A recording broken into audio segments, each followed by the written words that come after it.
up. And they're racing. Canterbury Gold made an aggressive right turn out of the starting gate. Now Chad gets the mare to straighten out, and she's fast. Canterbury Gold in path 3 blazes clear by 2. In second is Minn Kota Joy. That one's to the outside of Lady Claire's. Everything settles down. Then we come to Surely a Legend, looking to win 2 in a row. About 6 from the speed with 6 to go. 2.5 behind that, Tantima and Reese C can see them all. Up the barn side they go, and the Gold is in search of the Gold at Canterbury. It's Canterbury Gold still well off the inside. A Lady Claire comes sneaking through to take second, passing Minn Kota Joy. After that, Surely a Legend, now 5 lengths from Canterbury Gold, and Lady Claire continues to cut into the margin. After that, Tantima shoved on by Laura, 8 out of it, and 7 clear from Reese C. About 15 covers them into the far turn, and a Lady Claire, the People's Choice, is taking off. Lady Claire strides by Canterbury Gold, and said duo has put 10 on Minn Kota Joy. Going up to third, Surely a Legend, about 3.5 clear from Tantima, and still nothing from Reese C. Canterbury Gold did not let Lady Claire run away. The lead is 1, maybe 1.5, but Canterbury Gold's giving everything she has. But Lady Claire's looking to sprout wings and soar into the winner's enclosure. They have 150 to go, and the race is over. It is a Lady Claire putting their backs against the wall, and she is gone. Double sweep for LAV, the trainer and the owner. Lady Claire, 9.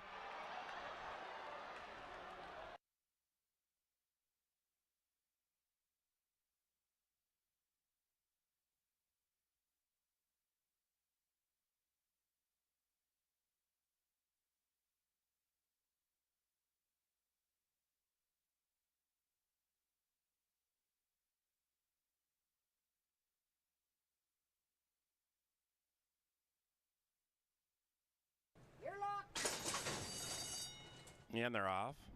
He could go all the way, wins the start at 6-1. Mr. Who is being ridden hard by the Q. It's Who and Q grabbing the lead as they go around the corner for the first time. It is 1-2-6-4, and they're covered by 6, and they're chasing Alonso Quinones and Mr. Who opening up by length. In second, he could go all the way, and Lolly Express looks to win 2 in a row on the wide side, but is only 2 lengths from the front, and about 3 clear from Camps Bay and Ezekiel Lara. So they are covered by 5 lengths, and they have 5 furlongs to go, and Mr. Who at 2-1 with Q leads it by a half. He could go all the way. The rider's looking to win the first 3 right there. Outside of them, Lolly Express also just a half back, and now we have 3 astern into the turn, and they're 5 clear from Camps Bay, who's being shoved on for Baby B. 3 furlongs to go. Mr. Who tenaciously outside Lolly Express. Between them, he could go all the way, and after that, Camps Bay is running on and giving everything diligently with 5 to make up. It is Mr. Who on the grind. Lolly Express and Carlo Lopez take the lead. After that, he could go all the way, and Camps Bay chasing Lolly Express, who's lollygagging out there by 3. It is a Lolly Express from Mr. Who, and he could go all the way, but Lolly Express has won 2 in a row.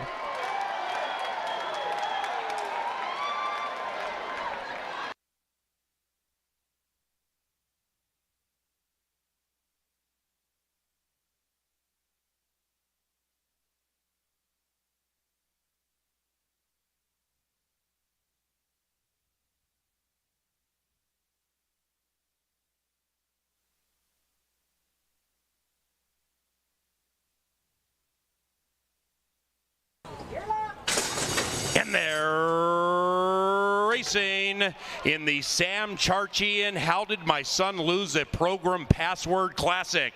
And Red Wave, like a wave of speed, comes out at 8-1, flashing great speed, but has been overtaken by Scary at Canterbury. And Scary at Canterbury with a killer crossover gets down to the inside and opens up by 2.5. That's Not Funny giggles into second to the inside of Angel's Magic. Then we come back to Red Wave, 5 lengths from the front, 2.5 clear from Minnesota. Minnesota Red. And to the inside of that one is Mr. D's Legend. The one loping along in last is the first-time starter, El Diablo Guapo. 13 covers them. Up the barn side they go on a sun splash Saturday in Shakopee. Scary at Canterbury trying to spook them. That's Not Funny's on the prowl just to the outside at the throat latch. 3 wide is Angel's Magic. 2.5 behind that, Mr. D's Legend. Minnesota Red looking to get into the black, trying to come with a run. And now in second last, Red Wave, El Diablo Guapo way out of it as they come charging down the Canterbury Park turf course in the Sam Charchian Birthday Classic. That's Not Funny. Locked in battle with Scary at Canterbury. Mr. D's Legend trying to reap the benefits. Angel's Magic needs to spread the wings on the outside. Mr. D's Legend proving number 1 is number 1 in race 4 at Canterbury Park.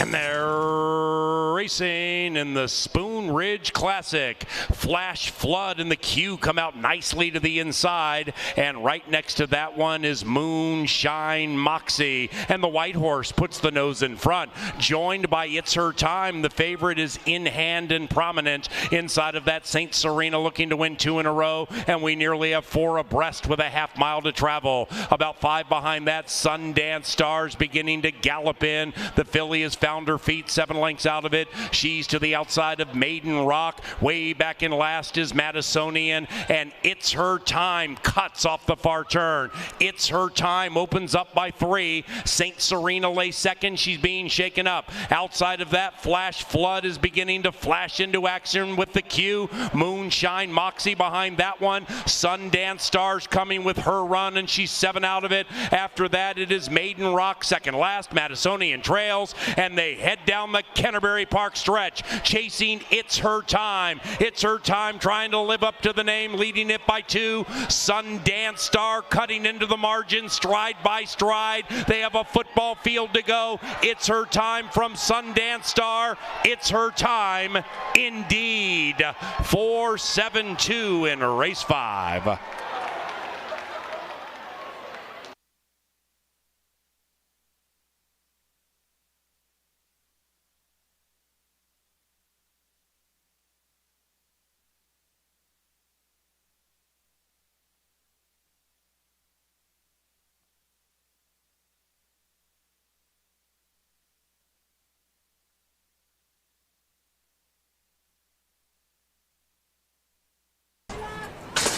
And they're racing in the Grim Weeper Classic. Atomic Candy with a lead early speed pops out nicely at 8-1. Twisted Dixie also spins onto the scene. Joe Phillips is outside of them, getting down coyly from that outside post. And as they corner for the first time, the pace intensifies, and it is Atomic Candy along with Joe Phillips putting the pedal to the metal, and Joe Phillips runs away by 3. Twisted Dixie relegated to third to the inside of It's a Boy. The white horses, Cave Hill, 8 out of it. 2 behind that, War Chest. The favorites looking to win 2 in a row, and is 2.5 lengths clear from Robinson. Then it's Where's Jordan. That one's a good 13 lengths from the lead. And in last, it is King Nate. Up the barn side they go, race 6, CBY. Joe Phillips looking to steal away into the Shakopee night, slowing down sweetly on the lead. Joe Phillips' lead is diminishing, perhaps by design. After that, Atomic Candy still second. Then we come to Cave Hill to the outside. Behind them, It's a Boy threatening to run a big one. Sequestered, waiting for the light of day. 3 after that, Twisted Dixie. Then we come back to Robinson. And now they head for the money, chasing Joe. It is Joe Phillips attacked by Atomic Candy. Inside, It's a Boy. Outside of that, Cave Hill. Then on the far outside, War Chest and Robinson into the final football field, trying to score a touchdown for Grimmer. It's Atomic Candy. Here's War Chest surging to victory.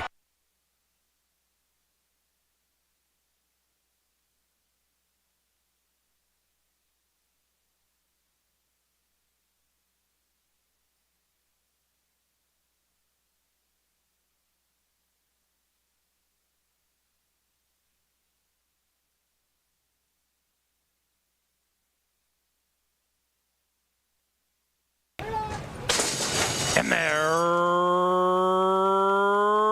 racing, and they all made the start on time. Swift beginning for Happy Hour Bobby, and Happy Hour Bobby with intoxicatingly good early speed opens up by a length and a half. In second is Magic Castle. That one is to the inside of Outrun 'em. Now on the inside, Som Tequila comes scooting through, and Som Tequila at 40-1 is looking to take second. After that, Outrun 'em now has been overtaken by Bootleggin' Posse at 1,000,000 to 1. About 5-6 lengths after that to the gray Candy Wampus. That one's to the inside of Runaway Ready. Way back in last is Top Dog.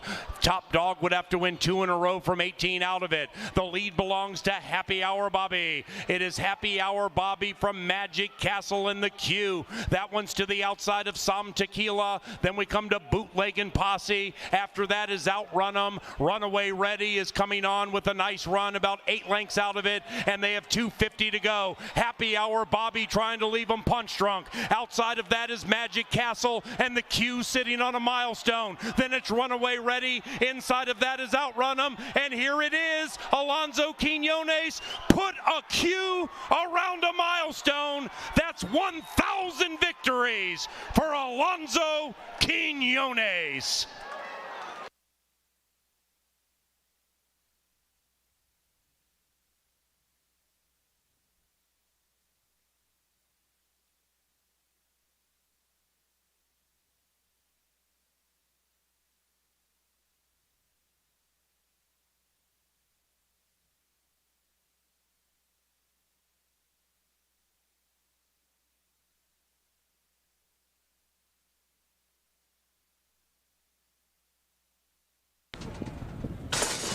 And they're racing, and they broken a line. Hot Habanero comes out in spicy fashion. Hot Habanero showing good speed, along with Baby Be Merry to the inside. Also in that clump is Aiken to Be, flashing terrific early speed. The white horse is Silver Coin. Then on the wide side, Purple Scooter passes Hot Habanero, and right behind them is Sky Cat, who made the start tonight. After that, Tequila Mary, the 9-year-old, is only 6 lengths from the lead as Hot Habanero blows the turn. They approach the top of the stretch. Baby Be Merry to the inside of Aiken to Be, and outside of them is Silver Coin. Sky Cat's on the wide side looking to mean business, and behind them is Tequila Mary. Here comes Sky Cat with a rush, and Sky Cat swooshes right by. It's Sky Cat running away into the winner's circle. Sky Cat and Carlo Lopez with his 3rd win tonight.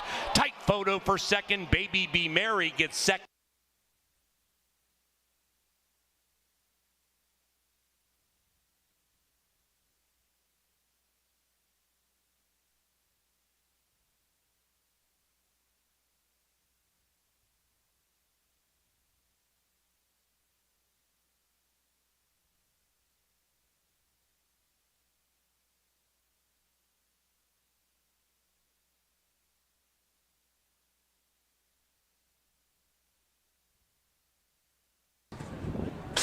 And they're racing, and Clickbait came out of the gate like a shot. So did She's My Warrior. Q all about 1001 in the ninth. Between runners is Harking, the rider's looking for 4, and Clickbait is that gray Minnesotan who takes the lead by a neck. Lady Gold Start looking to win 3 in a row. She's wide but in the thick of it, and right behind them is Star of the North, 5 lengths from the lead. They're off the far turn and they're chasing Clickbait, pressured by Harking, and Harking is within a neck. Lopez gets to work on that 2, and Clickbait is still chilly. Outside of that, Lady Gold Start's beginning to rev up. Rider has the patriotic colors, and that trio is 9 lengths clear from She's My Warrior, and Clickbait spurts clear by 2. Lady Gold Start's going to make her work for the money, and we're down to these 2. It is Clickbait leading it by 1.5. Gold Start is giving everything she has, and she's lunging, and she has her. Lady Gold Start gets the money and upsets Clickbait.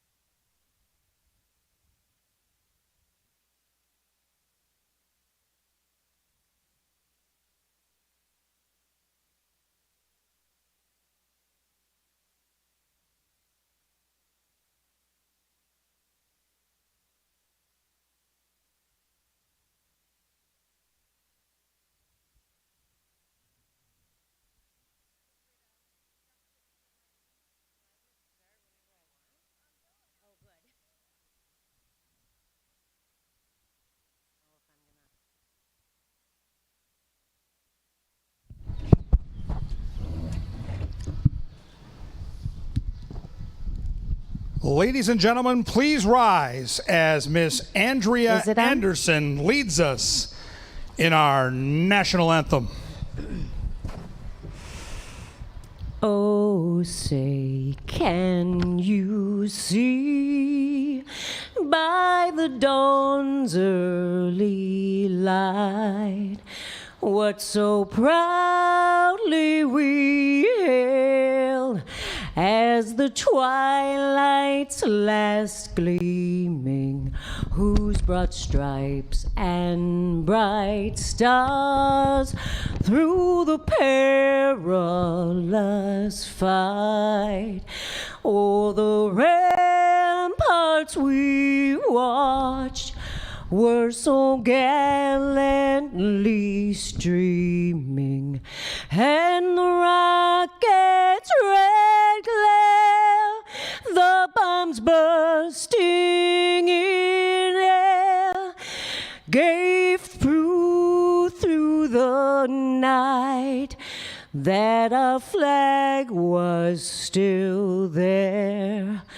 Oh, say does that star-spangled banner yet wave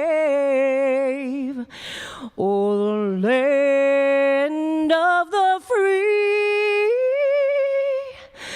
and the home of the brave?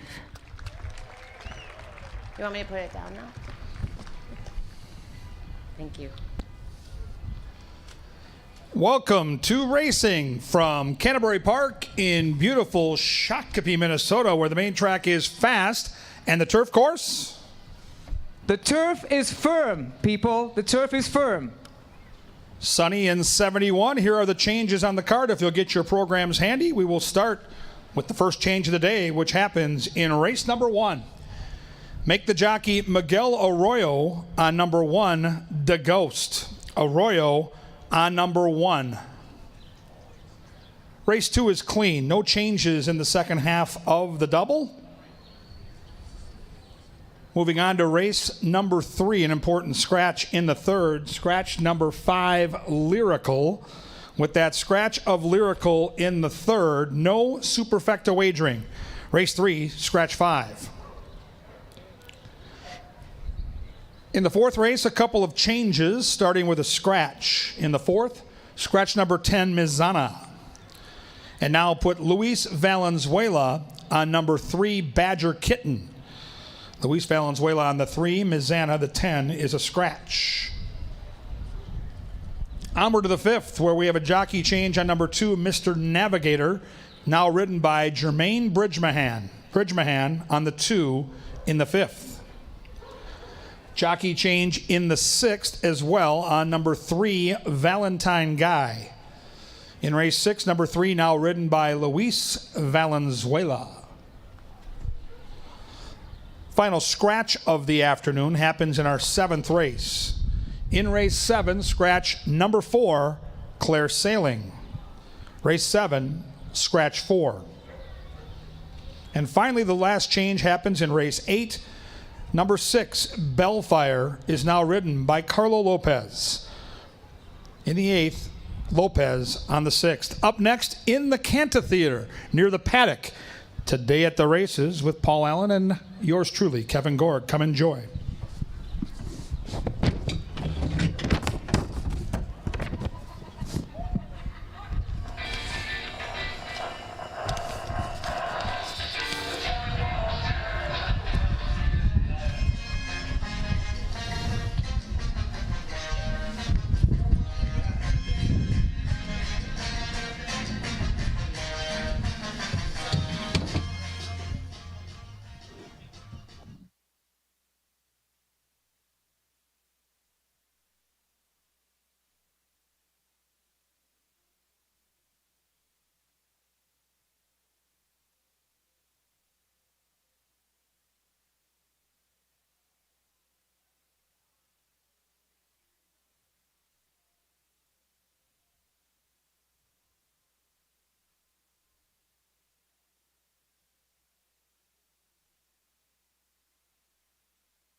Good afternoon and welcome to Racing from Canterbury Park on a very special date to all of us here in Shakopee. It was 37 years ago today in 1985 when this place opened up as Canterbury Downs, June of 85. It is also a special birthday.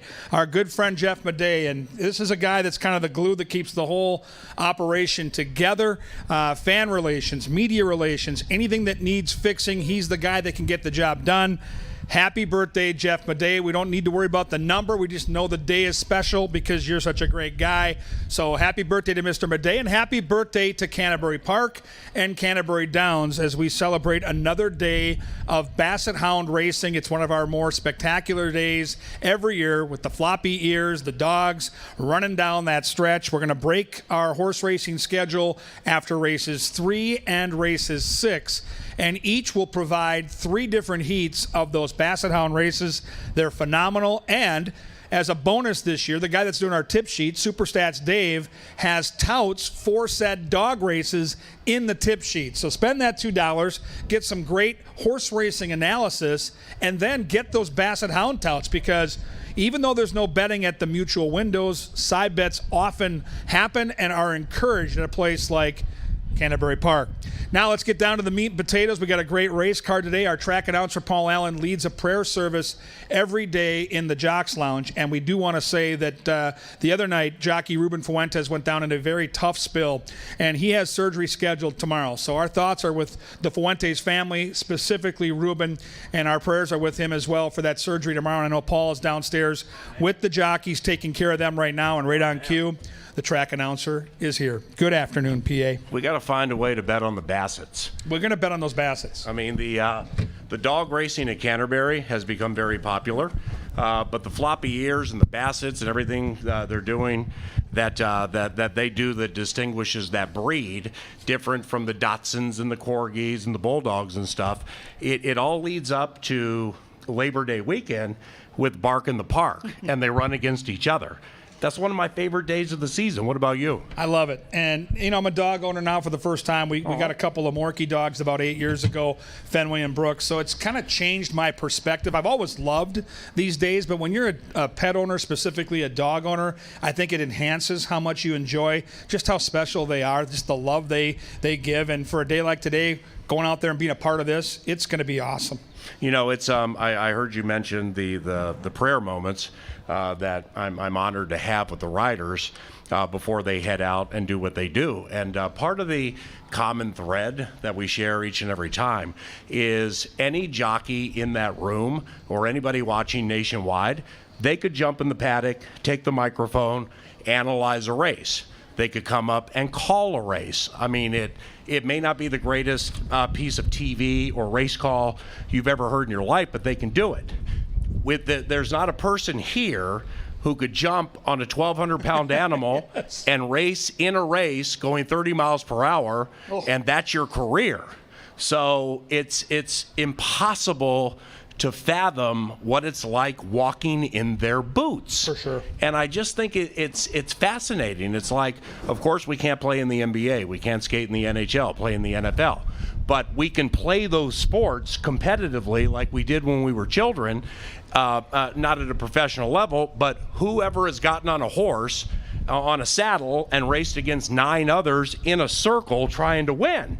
So, I mean, it's just such it's a career that requires a fearless nature, and it also can be a vagabond career where, like for 5 years with me, I called races at Bay Meadows and Golden Gate in Northern California, San Francisco area, went to Fauner Park 2 times to fill in Grand Island, Nebraska for announcer Chris Katulak so he could get to Louisiana Downs on time, and then I'd come to Shakopee starting in 1995. And that traveling, that O'Keefe Circus thing, the vagabond nature, it gets tough. I mean, it's a very, very tough life, and that's the life they lead. And I just have so much respect for jockeys here and jockeys around the country and the entertainment that they give us. It's just such a wonderful, wonderful career, but a lot goes into it just to make a little bit of money, you know? It does. And then when you have a situation like this, and again, the danger that you just referenced, getting on those horses and going 35 to 40 miles per hour. Well, here's Ruben Fuentes that's got surgery tomorrow, and he makes his lion's share of money here in Shakopee riding horses when his horses win. And when you're hurt and you can't ride, like he can't right now, like Luis Valenzuela can't right now, then you're in a tough spot. So you have to keep them in your thoughts and prayers. They're wonderful human beings, and they love what they do, and they're really good at it, but there is a risk involved. And when something goes amiss, like it did the other night, I was calling the races. You've done this 40,000 times. I've probably done it a couple hundred.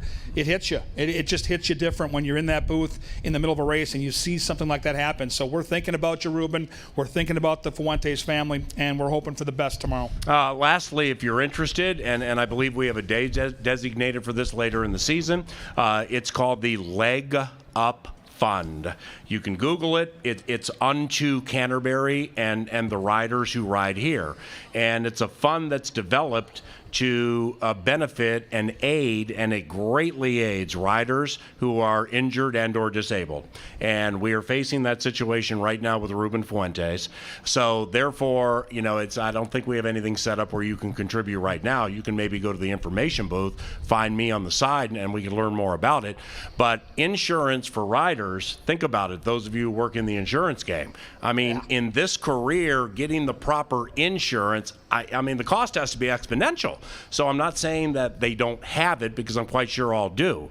But when somebody goes down and they can't potentially ride for 6 months to a year or maybe ever, that's how you go broke and become destitute and become depressed, and it impacts a lot of people. So if you have time and you're compelled to remember this, the Leg Up Fund, Canterbury Park, benefiting injured and disabled riders. If you give $1, that's great. If you give $1,000, that's great. But keep that in mind.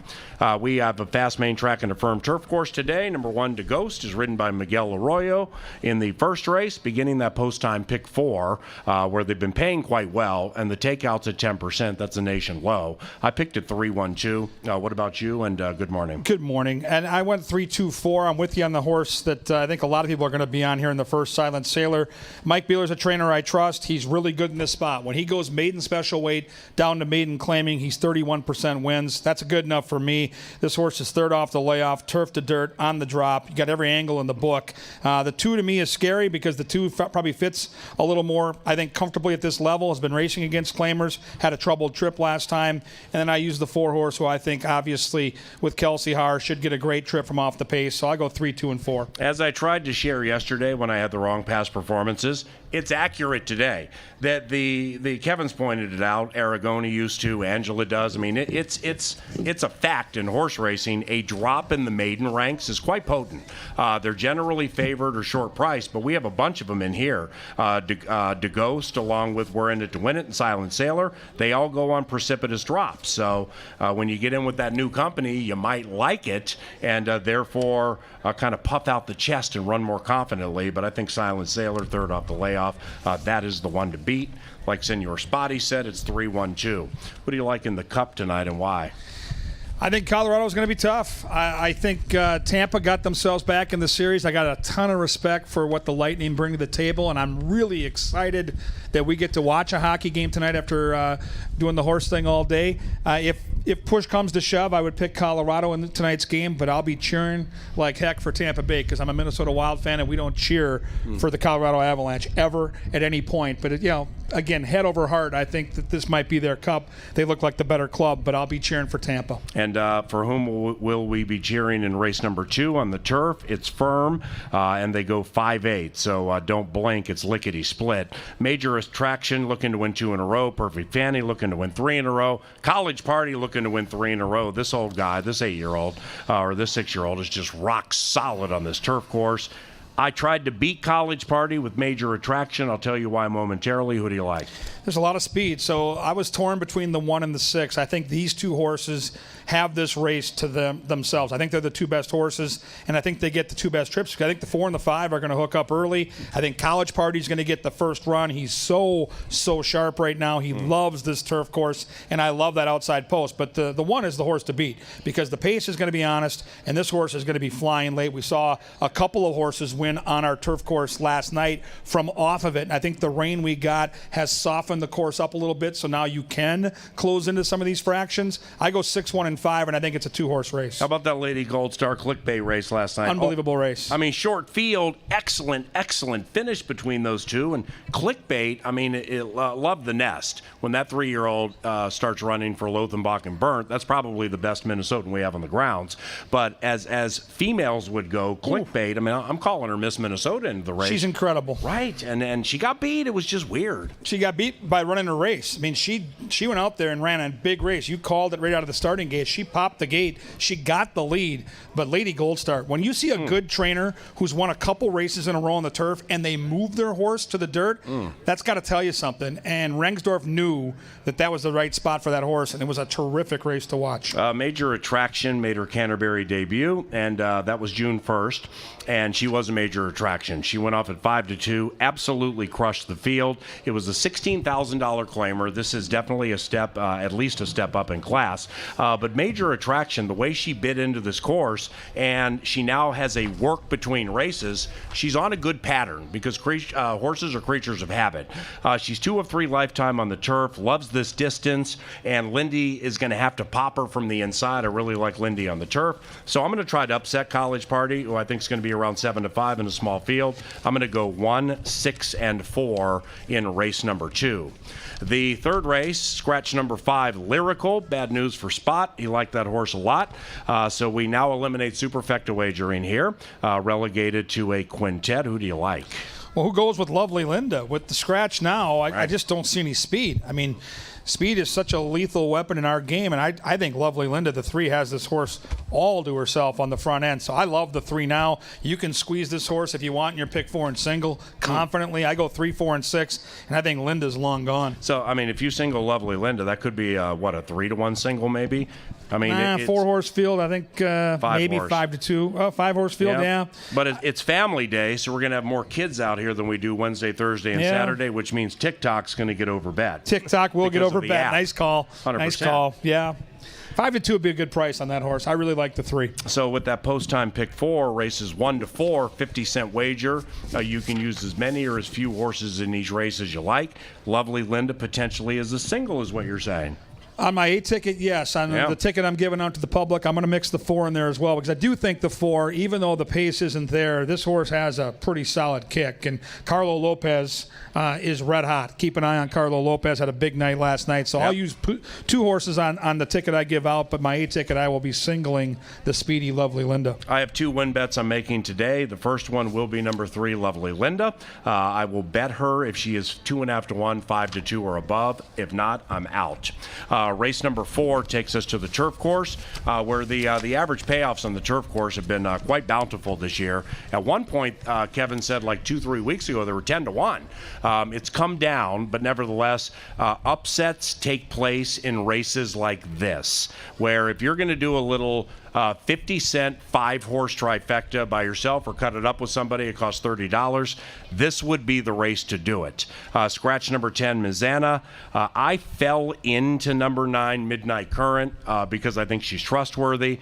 I didn't have the courage to take Swanage 10-1 on the morning line. I think Swanage will be 5-1. I picked it 9-1-7, but I know you have an opinion on Swanage. Yeah, I like Swanage a lot here, and I don't think we're going to get the 10-1. I'm thinking 5 or 6-1. I went back and watched that race against Shabam, who came from the clouds to win it. She ran great. She did all the dirty work. She's going to be out there in the front, and I don't know if the front is the place to be on our turf course, but I know she's going to get the front. The wild card for me is going to be Lovin' Bullies. I had this conversation with Angela Herman about an hour ago. On the stretch out, that horse could provide a real pace problem to my horse, but I believe Swanage gets loose, and if she gets loose and Kelsey Hart can dictate terms and get a little 47 to the half mile, I think she's going to be tough. 9's the horse to beat, no doubt about it in my mind. I mean, you can't play a trifecta or superfecta without using the 9. Joel Burnt right now is absolutely smoking hot. 3 more wins yesterday. Everything he puts out there for Lothenbach runs, so I'm really afraid of the 9, but I like the 1 a lot. So I'm going to go 1, 9, and 8. In a situation in the training standings where Hall of Famer Mac Robertson has dominated of late, year after year after year, it's you're not going to get Mac. Well, let's put it this way: Mac Robertson, a very familiar name, is one of the most competitive human beings I've ever met in my life in any walk of any walk.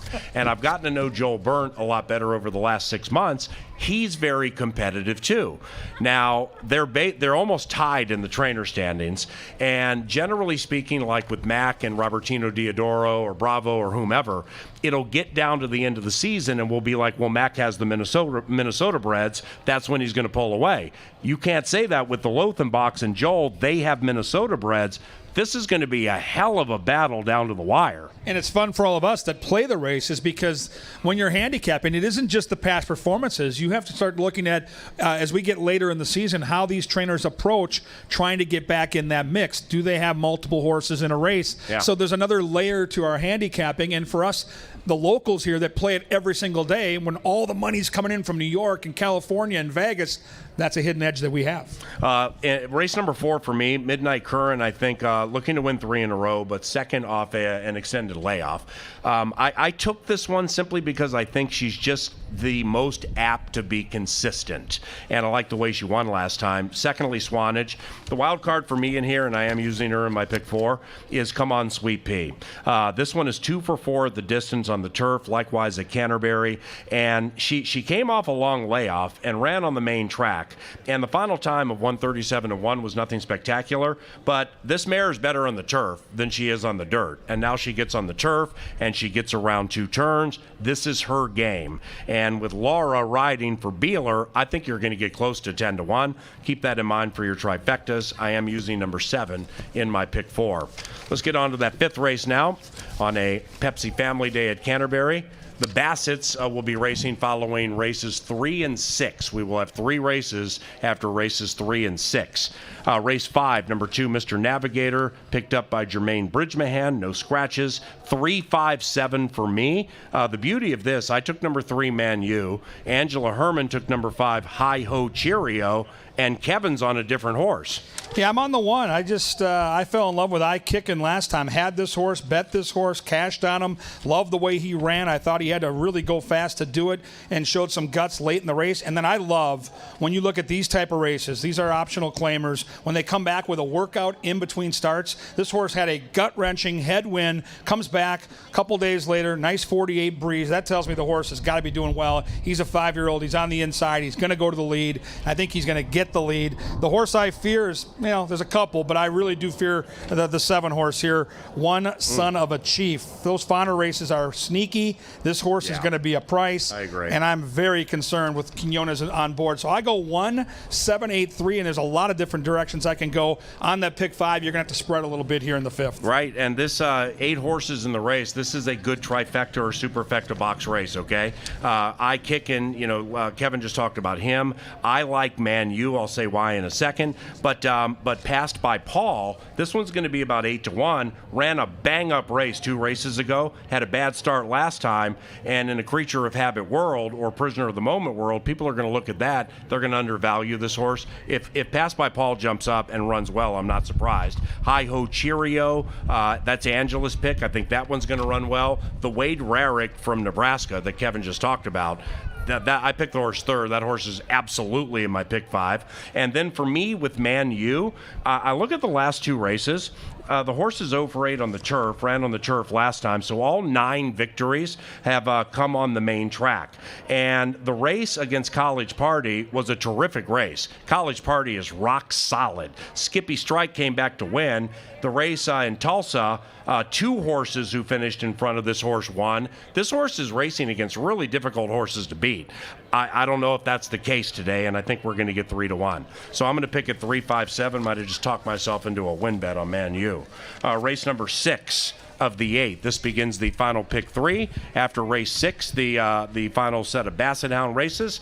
And here we have no scratches. Number 3, Valentine Guy, is picked up by Luis Valenzuela. What you going to do? I'm going to go to Mongol Altai, the 6th. It's my power play of the day. Anytime I see a horse claimed off of Diodoro, I get nervous. But then I watch the race back and see how wide the horse was and see how well the horse ran. And I look inside Daily Racing Form and I see that this trainer, this Asperino cat, is 31% off the claim. And that took my worries away. I think my dominator might be the value of the race. They're not going to bet Carter in the saddle for Rican. They're just not going to bet this horse. And the 4 horse is going to be in the trifecta. So I'm going to key that 4 underneath. I go 6, 4, and 1. Yeah, it's 6, 1, 3 for me, and I don't have much else to add. I think the 6 is going to be tough, and if the 6 doesn't win, could be a short price type race with the exactas and the trifectas. The 7th race is the penultimate this Pepsi Family Day. By the way, this day next week, July 3rd, we start at 4 o'clock, and after the races, we have an unbelievable fireworks spectacular. So get your tickets online, save a couple of bucks. Awesome racing here July 3rd, July 4th with the fireworks. This one, 2 turns on the turf. Scratch number 4, Claire Sailing. Number 5, I Think I Love You, is making her turf debut. Left of center, desperately in search of a victory.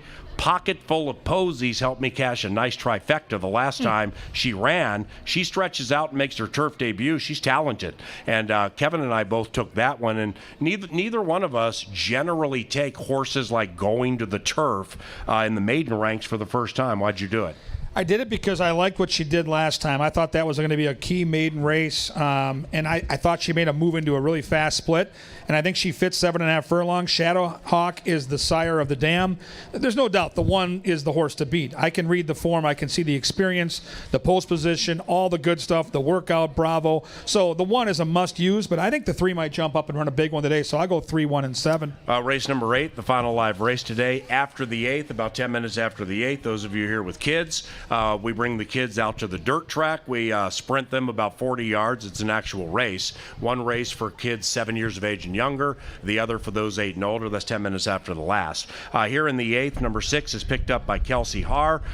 If I get the right price on number 4, Ghost of Genevieve, that will be my biggest win bet of the day. I love the speed angle we have here.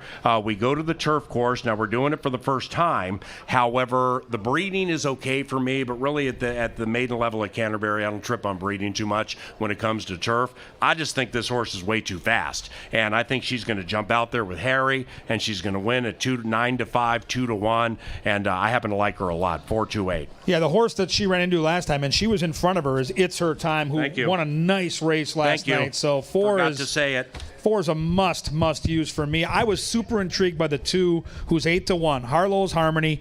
The Dam is Sam's Sweetheart. That caught my eye. It's the Butzos. It's Fast Works. It's Mike Beeler. I'll give it to your 4, though. The 4 is going to be really tough to beat. But I think the 2 is a sneaky long shot that you might want to mix into your exotic tickets. Nice job, man. Have a good day. Thanks, PA. Kevin Gorg, he's our analyst. I'm the announcer, Paul Allen, for everybody in television, our management team, and all of us in the Dark Star press box, including Angela, the vital 3rd member of the STEAM team.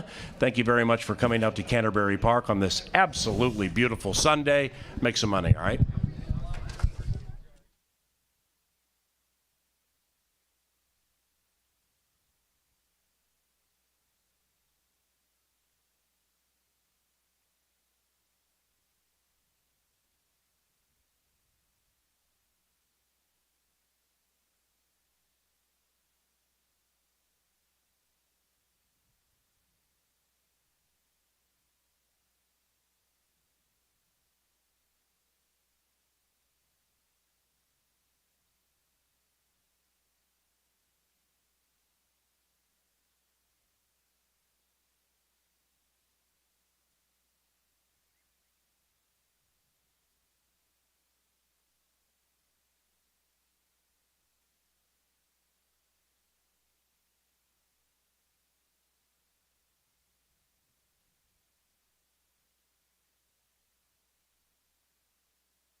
And the horses moved onto the track here for Pepsi Family Day for our first horse race of the day. We offer Win Play Show, Exacta Trifecta, a daily double, a rolling pick 3, and the 10% takeout. Post-time pick 4, the lowest takeout in the industry. The pick 4 starts every race day with race 1.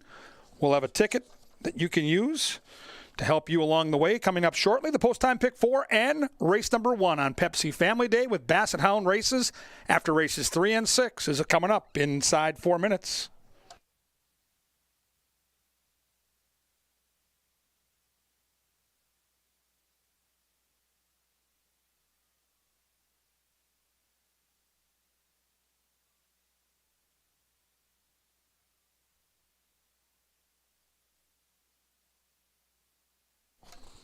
Kevin Gorg with you now, back in the press box, getting ready for this post-time pick 4. Very manageable ticket today, just a $24 investment. Here in the first race, we're all on the 3, but it's a maiden race, and the 3-horse is making a significant class drop just in case the 3-horse doesn't get the job done. We'll back it up with the 2. So we've got 2 horses here, both the 2 and the 3, who I believe are live. Second half of the double, we're going to use 1, 5, and 6. 1, the big closer, 6, the pace presser, and I think 5 is the speed of the speed. So we've got the pace covered in that turf dash. In the third race with just 5 horses, we're going to use 2 of them. 3, the lone speed horse, Lovely Linda. 4, Star of Bluegrass, who is the closer. So once again, I think we've got the front and back of the race covered. And I think the 4th race is wide open. I maybe could have gone even deeper, but I used 4 horses in that 4th race. Let's hope we're alive and we get a price here in the 4th. I like the 1, Swanage, a little bit. The 9 is the horse to beat. I'll mix in the 3, Badger Kitten, with Luis Valenzuela. And I don't think you can sleep on the 8 if you want it, who I believe is sitting on a big effort with Harry Hernandez. So 2-3 with 1-5-6 with 3-4 with 1-3-8-9. $24 investment. It's the post-time pick 4. Folks, you can't win it if you don't get in it, so get those bets in now. They'll be at the gate in about 2.5 minutes.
It is now post time for the first on Pepsi Family Day at Canterbury Park, and we thank you very much for joining on site. Those of you taking in the signal nationwide, thank you for your patronage. We have 8 today, and AP Gunner's the last to go in line here. Silent Sailor is favored. We have a quintet. Welcome to the show. And they're racing. And we're in it to win it. Lives up to the name out of the gate, popping nicely at 3-1, but has been overtaken by AP Gunner. Right behind them, the favored Silent Sailor, and that chestnut ambles along about 5 lengths from the lead, and now has been joined to the inside by De Ghost. The one in last is Sir Barnabas. They're covered by 7, and the 5 head into the far turn with 4 to go. And now clearing off on the lead is AP Gunner. Small field, big price. This one is 23-1, and AP Gunner now has company in the shape of multiple horses. In fact, steaming to the lead, we're in it to win it, being tracked coyly by Silent Sailor. Then we come back to AP Gunner shifting back on the inside. Kelsey's on the move with Sir Barnabas circumnavigating, and De Ghost is hoping to appear in the winner's circle. And now for the first Pepsi Family Day, they're covered by 5, and with a tenuous lead as we're in it to win it. Silent Sailor looking to put that white face in front on the inside. Outside of that, De Ghost from last, looking to go from the outhouse to the penthouse and looking good. It is we're in it to win it. De Ghost, 15-1. Let's start Sunday with an upset, you say. 1 and a photo. It's De Ghost.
The first race is official. 1, 2, 3, 4. De Ghost in an upset. And De Ghost, ridden to victory by Miguel Arroyo. Wayne Scanlon is the winning owner and also bred De Ghost in Minnesota. And the winning trainer, H.O.F. Burnell Roan. The victorious De Ghost is a 3-year-old bay son of Shaman Ghost, bred in Minnesota by Wayne Scanlon out of Wanaday. $33.60 for a $2 win wager on De Ghost. $78.50 for the exacta.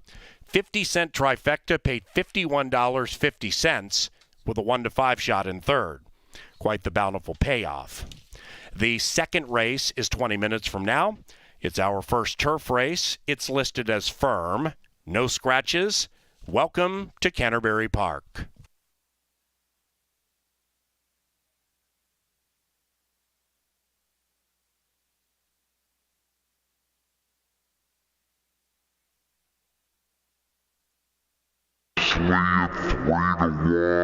But has been overtaken by AP Gunner. Right behind them, the favored Silent Sailor, and that chestnut ambles along about 5 lengths from the lead, and now has been joined to the inside by De Ghost. The one in last is Sir Barnabas. They're covered by 7, and the 5 head into the far turn with 4 to go. And now clearing off on the lead is AP Gunner. Small field, big price. This one is 23-1, and AP Gunner now has company in the shape of multiple horses. In fact, steaming to the lead, We're In It to Win It, being tracked coyly by Silent Sailor. Then we come back to AP Gunner shifting back on the inside. Kelsey's on the move with Sir Barnabas circumnavigating, and De Ghost is hoping to appear in the winner's circle. And now for the first Pepsi Family Day, they're covered by 5, and with a tenuous lead is We're In It to Win It. Silent Sailor looking to put that white face in front on the inside. Outside of that, De Ghost from last, looking to go from the outhouse to the penthouse and looking good. It is We're In It to Win It. De Ghost, 15-1. Let's start Sunday with an upset, you say. 1 and a photo. It's De Ghost.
Well, we see a 1-5 favorite gets beat in the lid lifter, and it's a friendly reminder in the game of horse racing. Horses look great on paper. They don't run the race on paper. They run it on the racetrack. And kudos to Canterbury Park Hall of Fame trainer Burnell Roan. DeGhost did not show anything last year in the past performances, but had a whole year to get better. And the workouts, if you looked at the past performances in your daily racing form or even your program, showed that Burnell Roan had found something. And that's why he's a Hall of Famer, because that horse got stopped around the far turn and still got up comfortably at 15-1. What a long shot. If you had that one, congratulations. Tough one to find in the lid lifter. Don't forget Basset Hound Racing's on our main track after race 3 with 3 heats and after race 6 with 3 heats. But right now we have a really cool 5-furlong turf dash. This is a starter optional claiming race with a purse of $22,000, and here they are. Number 1 is Major Attraction. I wrote down the word dangerous when I was handicapping a couple days ago. Saves ground, big closer, good barn, solid jockey, just a ton to like. That win last time out was super, super impressive. Got the worst part of the trip. 4 wide into the far turn, 6 wide as they turn for home. That's not going to be the trip today. Going to save the ground, going to come running. And that's why you see this horse is favored right now at 2-1. I think a must-use if you're going to put together a trifecta or superfecta. Number 2 is Midnight Blue Note. Chirinos gets the call here for Hugo Rodriguez. How about the turf career of this brilliant 9-year-old? 40 starts on the grass, 7 wins, 13 seconds, and 6/3. The question for me is going to be the distance. This horse likes to come from way, way back. Will the pace be fast enough? I don't know, but the 2 will be running on late, and 6-1. Number 3 is Miami Crockett. Crystal Conning gets the call for Ryan Kenny. This horse has 5 career wins from 13 starts on the turf. Good stalking speed, second off a layoff, and a jockey that I think is very underrated. Miss Conning has brought in some nice long shots. She hits her horses in the right spot. She can ride them up fair and square, so don't sleep on this horse at 5-1. For me, the 4 and the 5 hold the key to the race because they look like the 2 fastest horses in a 5-furlong race. If the 4 or the 5 gets loose, they're going to be tough to beat. But if they go eyeball to eyeball, they're going to be vulnerable turning for home. But Perfect Fanny, the 4, can fly. You get Harry Hernandez. He's an awesome jockey. And the trainer, Mr. Woolley, won a Kentucky Derby. So all kinds of positives. Can the horse get loose? We'll find out. 7-2. The partner in crime might be the 5. Choose Your Adventure. In from Iowa. They don't have a turf course down there, so Kelly Von Hemel in search of the grass. This horse has big turf numbers. Gained at Remington Park last year. The 5's going to be out there winging it. And the 5 has a brother in the race, and that's my pick, the outside horse. Their mommy's the same. Sharp Trip. I like College Party. I'm a Nevada Litvin guy. I pull for him. He's a friend of mine, and he's got this horse sharp. And this horse loves the Canterbury turf. 8 starts on it. 7 for 8 in the money, including 4 wins. Loved the win last time out. Luis Negron fits this horse like a glove. I think Nevada's horse gets to sit outside those 2 speedballs and pounce on his favorite track. We'll find out, though. I've got the race 6-1-5. It's a brilliant 5-furlong turf dash. It's race number 2. It's all coming up and coming at you next.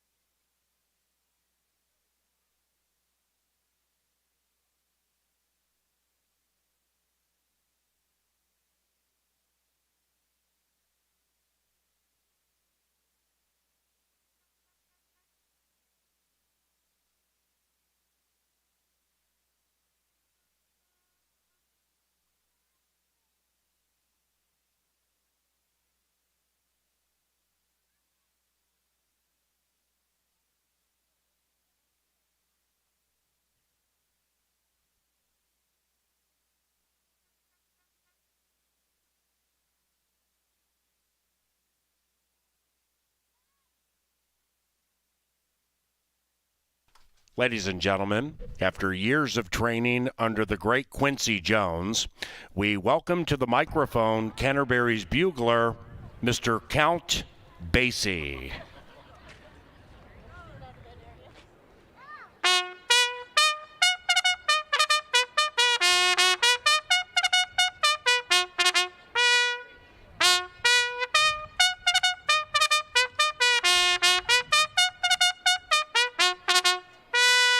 Thank you, Count. Thank you. Have a great day. Turf course firm, no scratches for race 2. We welcome our featured groups today, those here with rubber stamp events. Carrie Dutton's 71st birthday celebration. Family and friends of Jeanette Glogie, the celebration of life for Lynn Cowan. And Jeremy's 50th birthday. Sundays at Canterbury are provided by Pepsi. We have the Pepsi Playground, kids running on the track after the final live race. And, of course, Basset hounds racing on the dirt track following races 3 and 6. Racing at Canterbury today is provided in part by Atomic Data, the preferred IT solutions provider for this racetrack. And please sign up for an MVP rewards card today and receive discounts on admission throughout the season. Plus, new signups receive a coupon book worth up to $40. Visit the First Level Information Center for details and to sign up. But for now, Canterbury Park, make a little noise on this Sunday because the T-shirts are flying into the crowd.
Ladies and gentlemen, Apple Autos is the proud official vehicle sponsor of Canterbury Park.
Yeah. Looks like he wants to start it right now. And they've reached the starting gate. It is now post time for the second and the first turf race today. 3 in here looking to extend winning streaks. Major Attraction looking to win 2 in a row. Perfect Fanny 3-1 in search of 3 in a row. And this guy, College Party, looking to extend a winning streak to 3.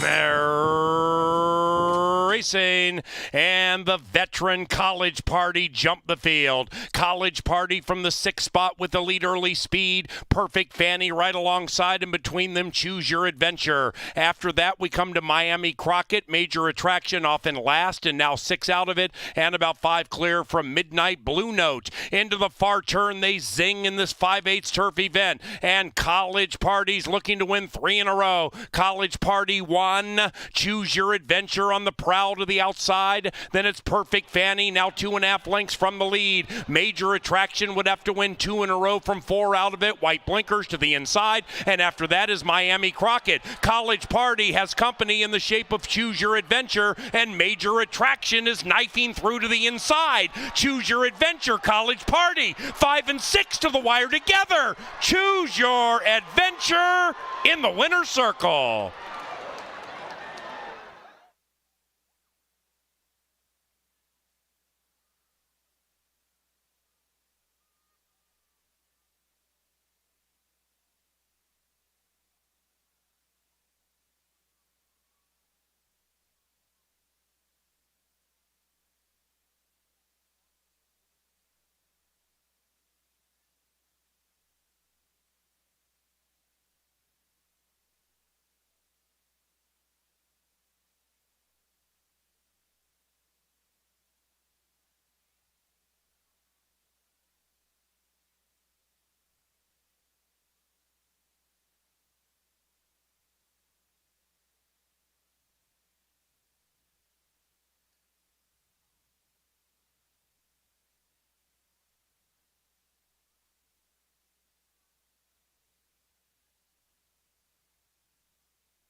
The numbers 5, 6, 1, 3.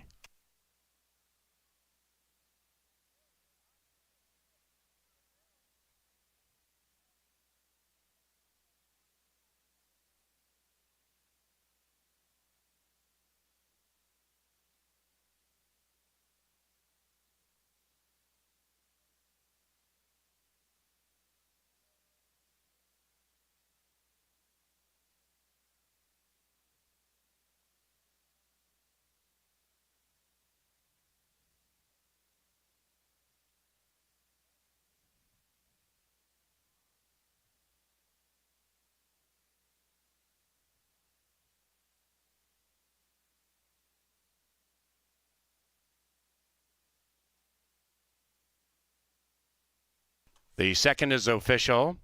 Exacta and trifecta, $12 and change. 10 cents superfecta, $6.14.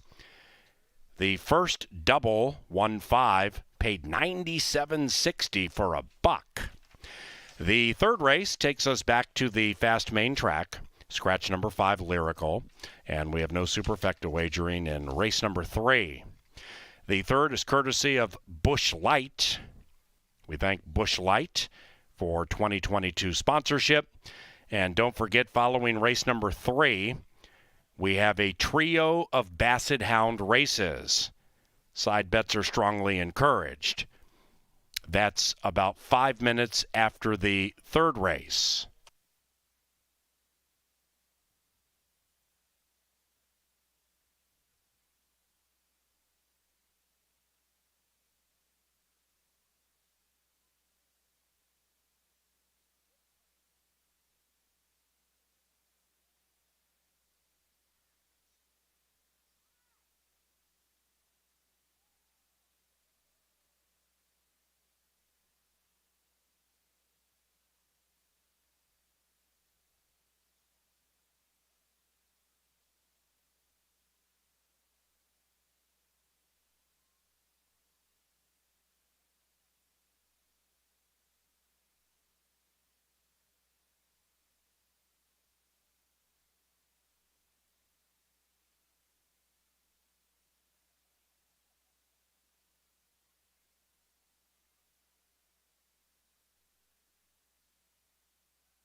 Into the winner's enclosure, it is Choose Your Adventure and Jermaine Bridgemahan.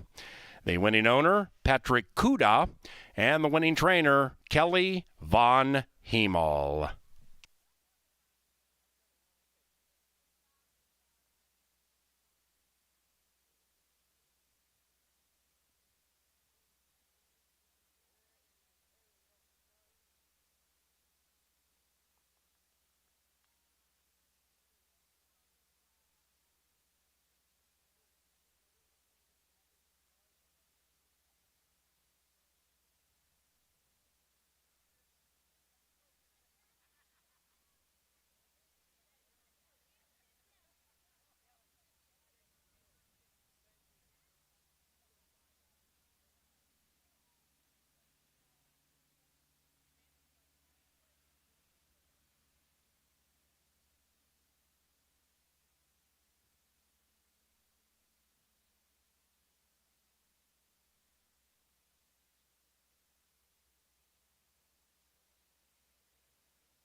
racing, and the veteran College Party jumped the field. College Party from the 6th spot with the lead early speed. Perfect Fanny right alongside, and between them, Choose Your Adventure. After that, we come to Miami Crockett, Major Attraction off in last, and now 6 out of it, and about 5 clear from Midnight Blue Note. Into the far turn, they zing in this 5/8 turf event, and College Party's looking to win 3 in a row. College Party 1, Choose Your Adventure on the prowl to the outside. Then it's Perfect Fanny, now 2.5 lengths from the lead. Major Attraction would have to win 2 in a row from 4 out of it. White blinkers to the inside, and after that is Miami Crockett. College Party has company in the shape of Choose Your Adventure, and Major Attraction is knifing through to the inside. Choose Your Adventure, College Party, 5 and 6 to the wire together. Choose Your Adventure in the winner's circle.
It is getting very busy here for Basset Hound Sunday and the birthday of the track and the media relations expert.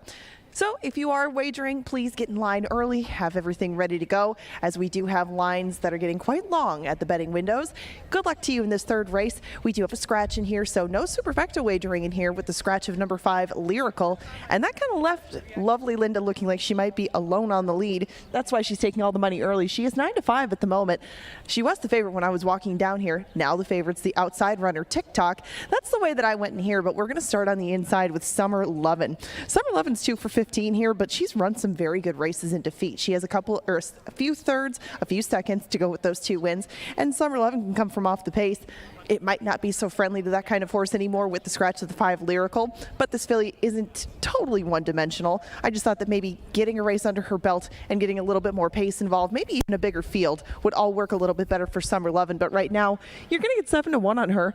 She looks good off the layoff. This is going to be her first race since August. Not the same case for Visual Magic. Visual Magic comes off the turf course. She'll go back to the main track. She's only run on it once, and she was third the only time that she did. She's 4-1 on the board right now, and Visual Magic was a fast closing 4th behind Baby Be Merry, who ran very well last night, and Skycat, who came up victorious in that aforementioned Baby Be Merry race.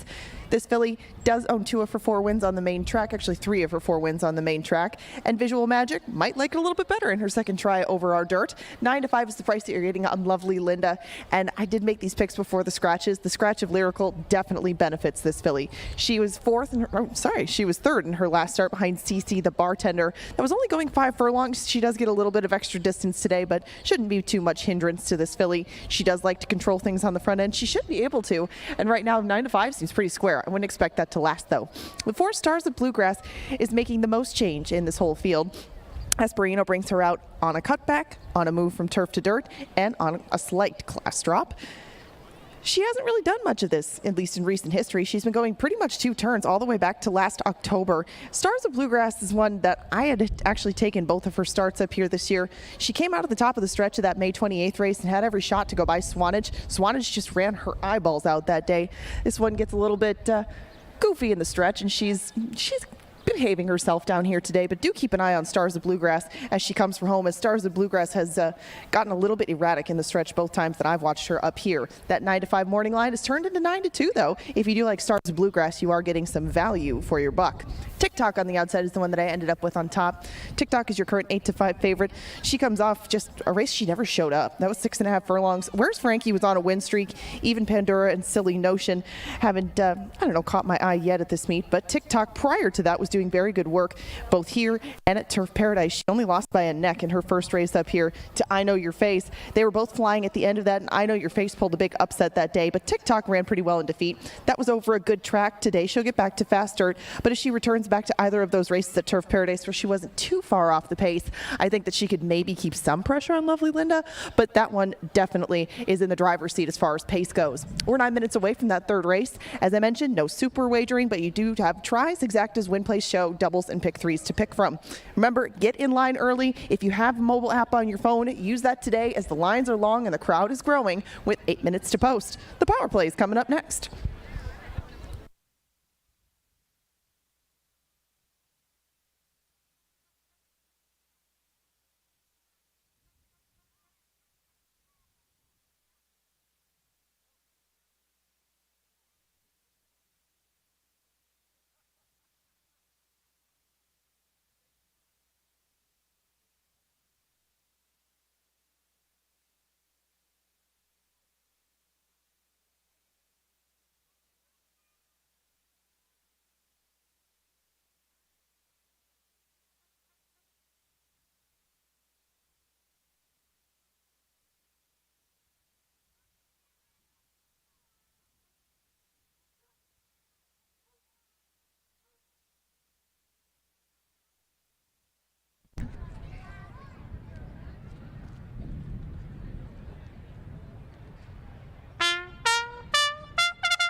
Canterbury Park bugler, Mr. Lionel Hampton, shedding the vibes for the bugle to bring them onto the track for the third race. This is a main track race. It is fast. Scratch number 5, Lyrical, and there's no superfecta wagering in race 3, which is just 5 minutes from now.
Attention, those of you with Basset hounds set to race today.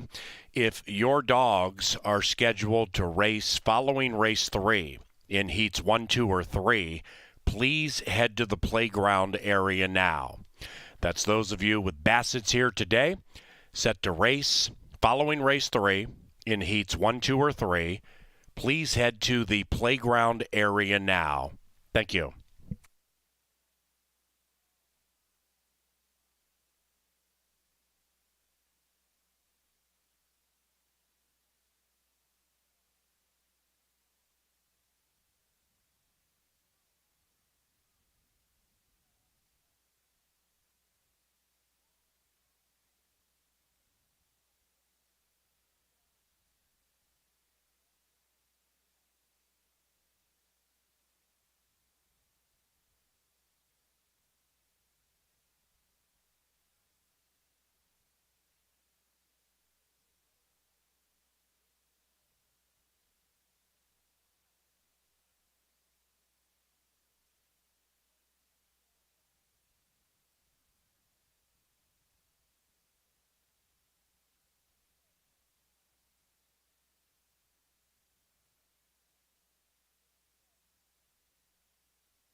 Darlene McDonald is celebrating her 80th birthday.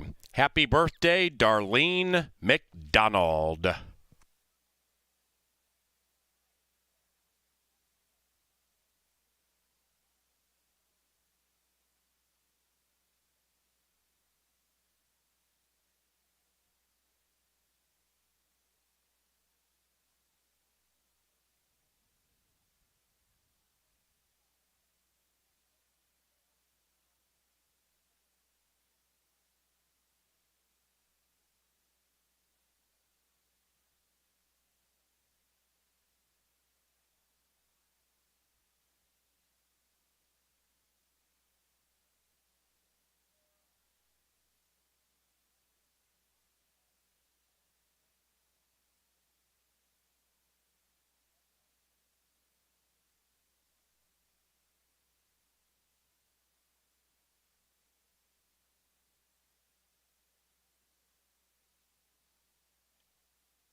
And they've reached the starting gate. It is now post time for the third. Celebrating Darlene McDonald and her 80th birthday. Lovely Linda, 8 to 5. TikTok, 9 to 5. Visual Magic moves in. Here is Lovely Linda.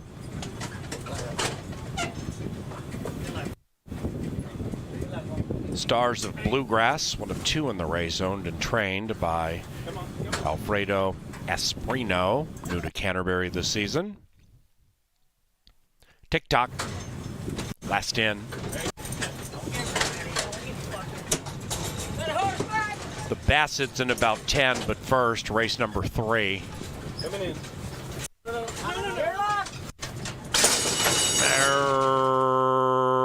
Racing, and they've broken a perfect line.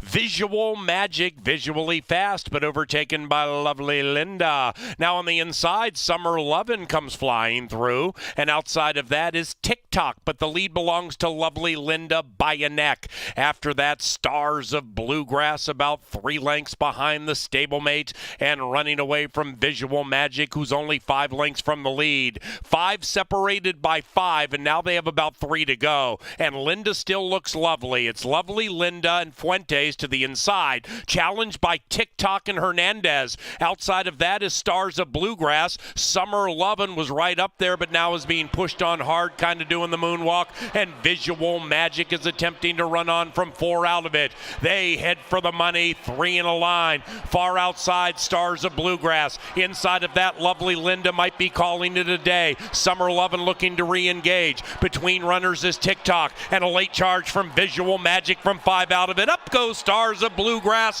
Stars of Bluegrass at 2.5 to 1. Carlo Lopez stays hot. 1-3 yesterday, gets the money here, 4-6-3.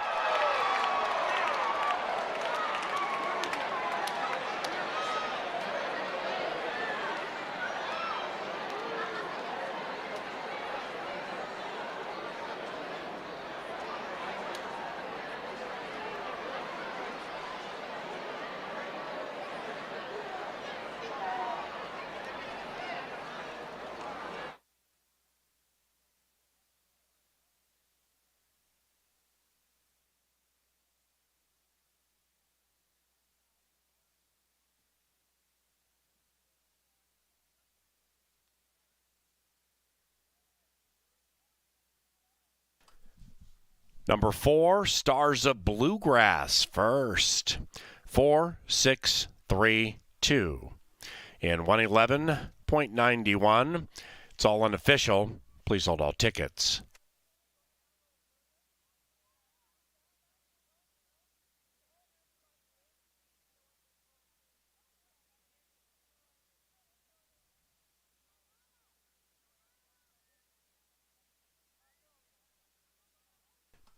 We welcome those at Canterbury Park here for the celebration of life for Lynn Cowan, or Lynn Cowan. We welcome you, ladies and gentlemen, and enjoy your stay.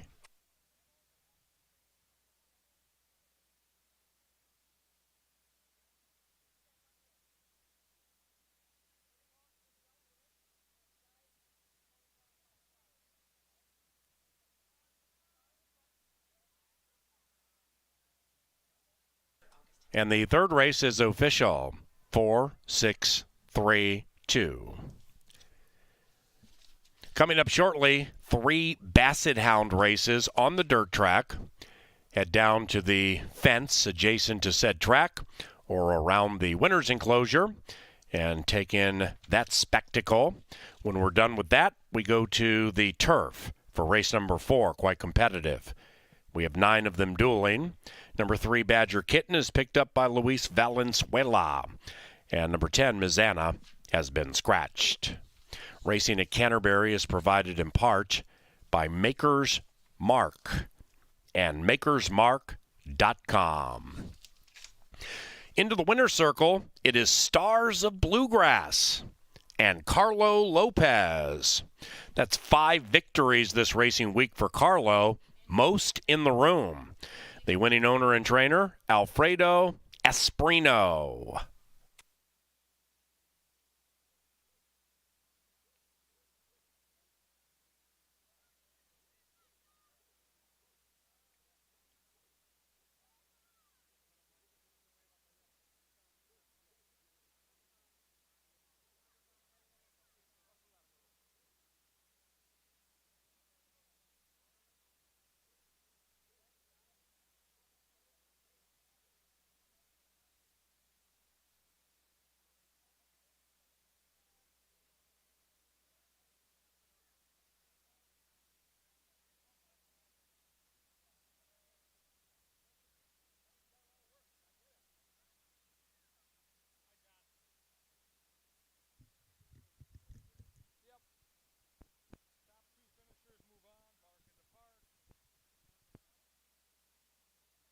And they've broken a perfect line.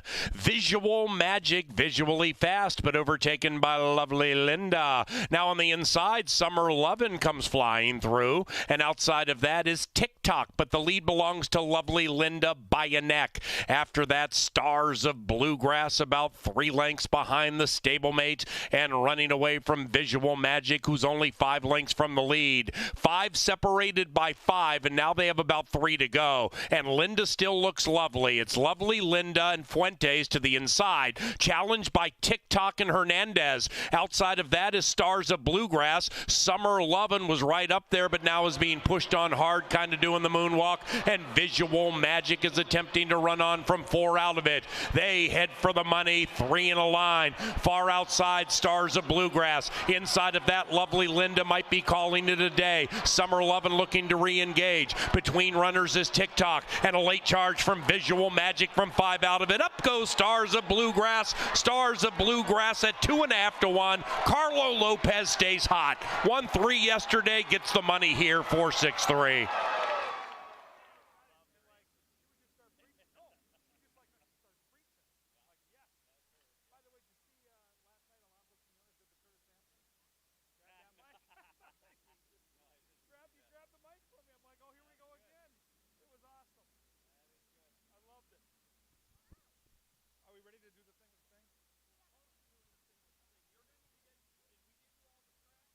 Scratches. Now, did Addie show up?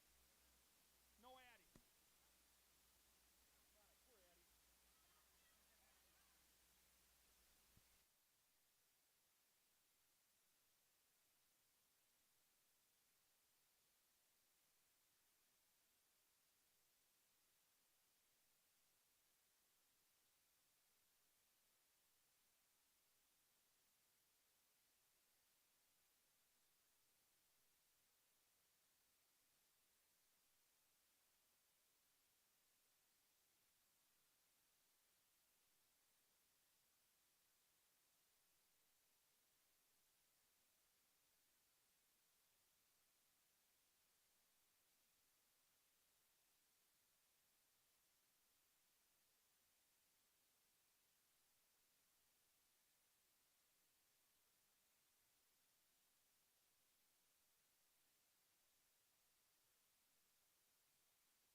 All right, ladies and gentlemen, drawing your attention to the winner's circle.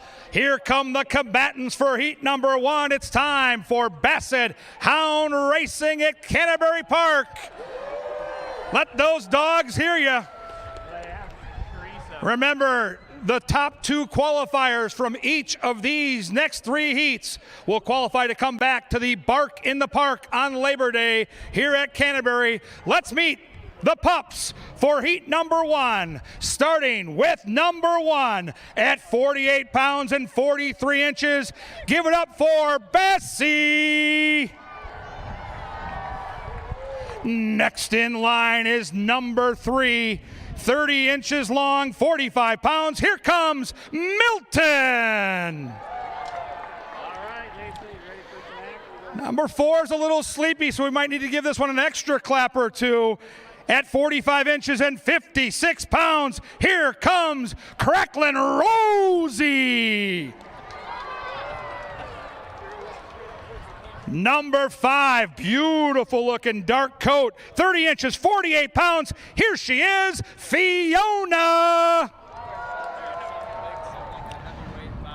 It's just past lunchtime, but it's always a good time for this one. Number 6, 36 inches, 55 pounds, the tasty edition of mac and cheese.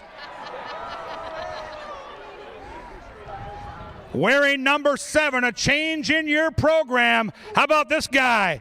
Here comes Toe Mater. He's a low rider. Number 8, 36 inches, 32 pounds. You want svelte? She's got it. Here she is, Marla. Here comes one of the big dogs, 60 pounds, 48 inches. No bark when the mic came up. Give it up for Roscoe, Blue Thunder. And now the heaviest dog in heat number 1 at 65 pounds, 45 inches. Here is the good-looking Bentley.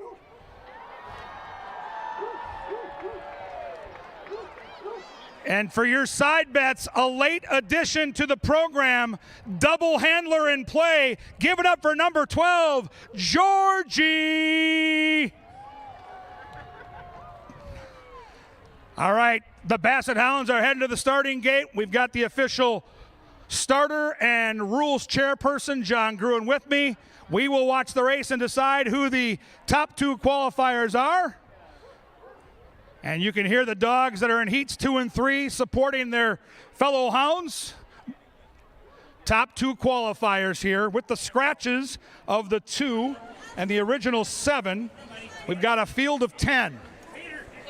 Now the handlers have got them in position. They're trying to make eye contact with the hounds as they get down to the finish line.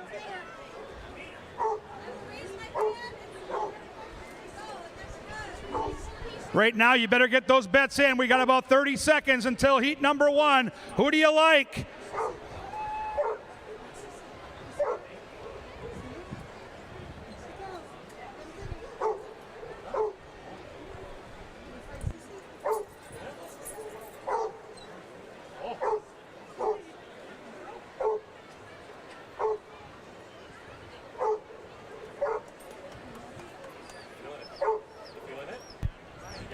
All right, the handlers are almost in position. I'm watching the assistant starter. You wait for my command down there. Don't let those pooches out early. We don't need any false starts. That's a long way down there. Ready, set, release the hounds, and there they go! And Georgie flies out of the gate. Georgie, the last one in, is the first one home. Georgie! And oh no, we've got some Basset Hounds that don't want to run. There's milk bones down there. Get down there, guys. Bassie has had oh, here we go. Here we go. Now they're going. Now they're going. It's not about winning, it's about finishing the race. There goes Bentley. There goes Bassie. Tomater.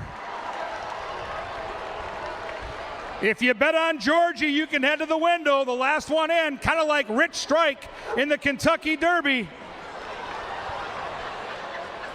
And we're still waiting on Tomater. Tomater doing his thing. Go Tomater. All right, heat number 1 was an absolute blowout. It goes to the 12, Georgie. 5 was second, so Fiona and Georgie. The exacta was 12 and 5. We move into your program now to heat number 2. Scratch the 1 and the 5. 1 and 5 stayed in their doghouse. And Presley, number 2 here, very excited for the endeavor. Very excited.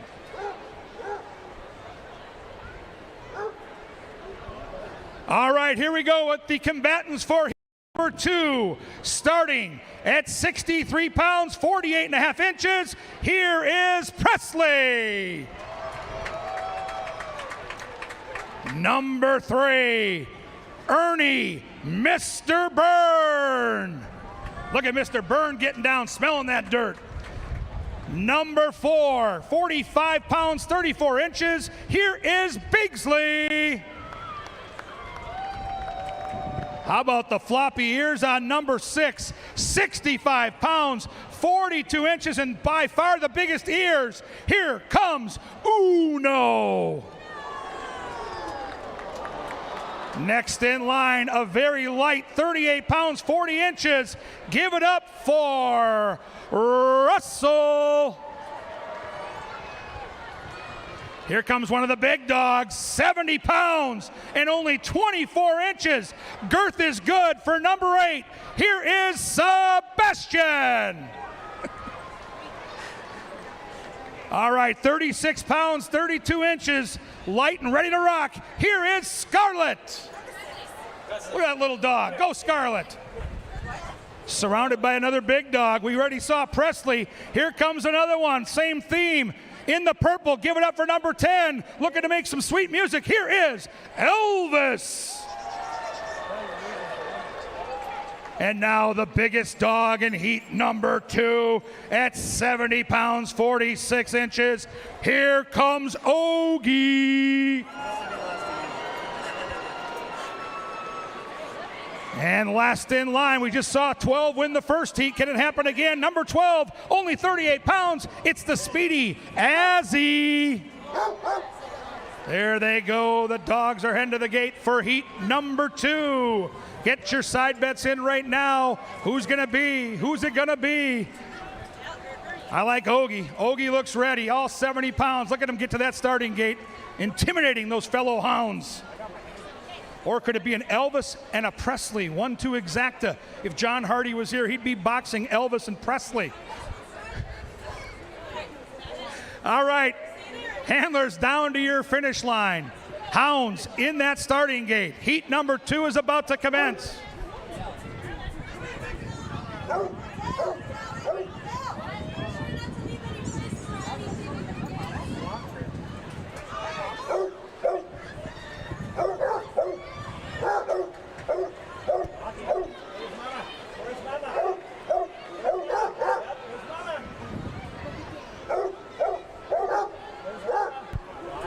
Top 2 qualifiers here will come back on Labor Day. Our next set of dog races happens July the 31st when the Corgis come calling. Circle that on your calendar, but right now we're all about the floppy ears of the Basset Hounds. Heat number 2. Handlers are getting down to the finish line. Yeah, they're barking, they're ready.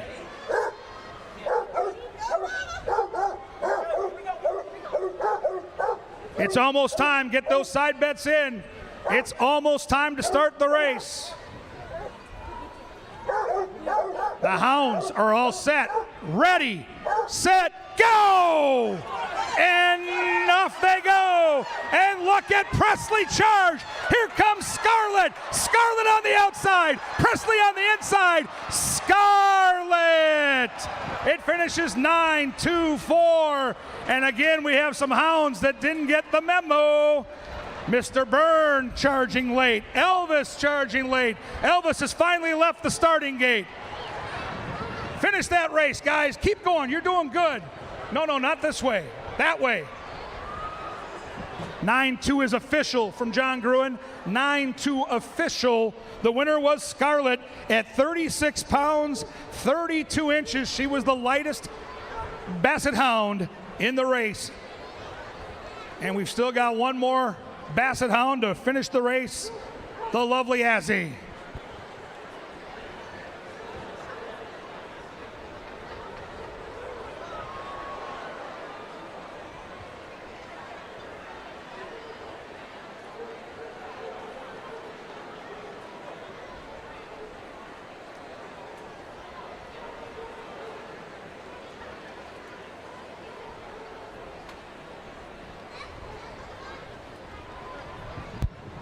All right, the hounds are lined up in the winner's circle. We have no scratches, no changes here in Heat 3. Top 2 qualify. We'll start with number 1, 42 pounds, 30 inches. Here comes Karya. Next in line, number 2, 56 pounds, 30 inches. Here is the lovely Maxie. Here comes one of the big dogs, 66 pounds, 34 inches. Number 3 is Patches. Number 4 in the yellow. There's Patches. Number 4 in the yellow is a big 55 pounds, 34 inches. Give it up for Rufus. It's a good-looking hound right there. Here comes the big dog in heat number 3. At 70 pounds and only 23 inches, please welcome Truman.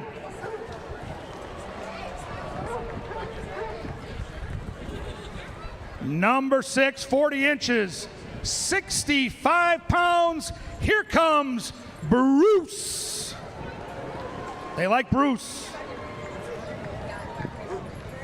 Next in line, wearing number 7, 35 inches, 60 pounds, the lovely and talented Winnie.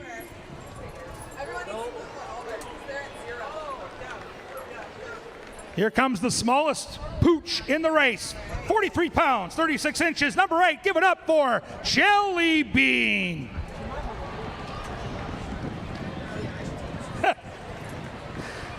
Next, 58 pounds, only 26 inches. All you Irish fans out there, Dublin Chunk is in the house. Let's go Chunk. Here's a good-looking dog, 30 inches, 45 pounds.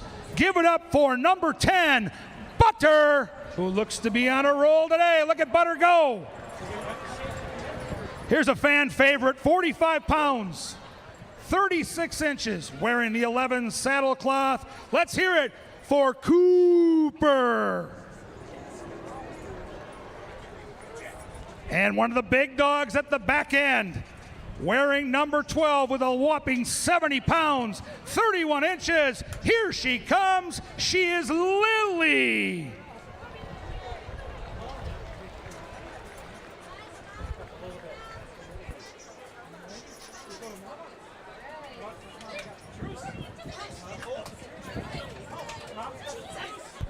All right, about 2 minutes now. 2 minutes to heat number 3.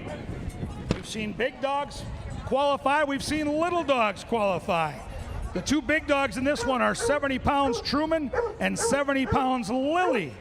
We got little dogs in here too. Don't sleep on Karya at 42 pounds. She draws the rail. Handlers have different ways of connecting with their hounds. Some brought toys, some are whistling, some had funny hats. They're trying to keep eye contact with these Basset hounds, trying to keep them in line as they run down the stretch to try to qualify for the Dog Championship of the World on Labor Day. You can cut the tension with a knife here. Those hounds are focused. Those ears are flopping in the wind. They are keen and they are ready. The handlers are at the starting line. It's almost time. Get those last bets in. We're ready for heat number 3 of the Basset Hound races. Ready, set, go! And down the stretch, they come with Butter. Butter usurped by Jelly Bean. Jelly Bean and Butter. Here comes Patches. Hit the wire and Jelly Bean. 43 pounds, Jelly Bean. And we got a loose hound. We got a hound loose. Wow. Going to the jocks room. There goes number 2, Maxie. She's going to go sniff out Alonzo Quinones and company. Oh, no. Loose hound. We got a loose one. It looked like the 8 Jelly Bean got the money. Hold them all. Oh, we got a... Uh-oh. We got someone loose on the turf. Uh-oh. Anybody have any milk bones? Oh, well, we got that going on in the main track. Release the hounds. Careful now. Let's... Here's a replay of the heat. Take a look at the 8. That's the Jelly Bean. Just gonna get, it's gonna be tight for second. I think Patches, I don't know. Ooh. Patches and Dublin Chunk were there. I have to wait for the judges, but we know Jelly Bean got the money.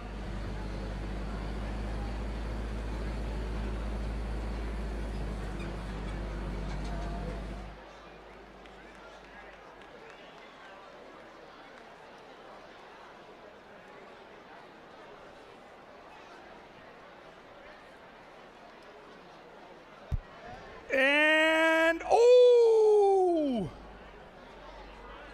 Judges have posted 8 Jelly Bean, over 9 Dublin Chunk.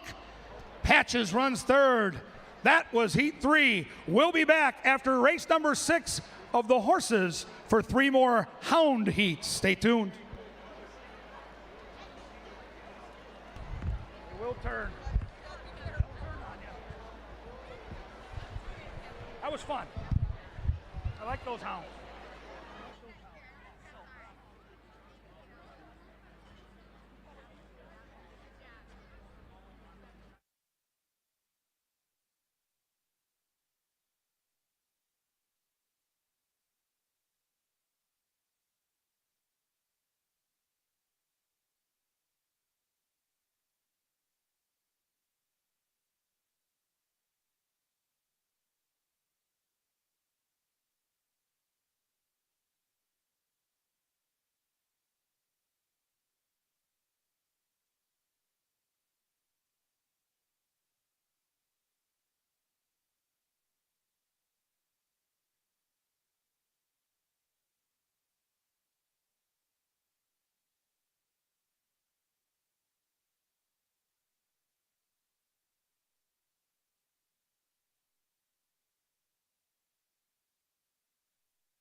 Kevin Gorg with you up in the press box to go over our power play of the day. We try to isolate on our most confident win pick.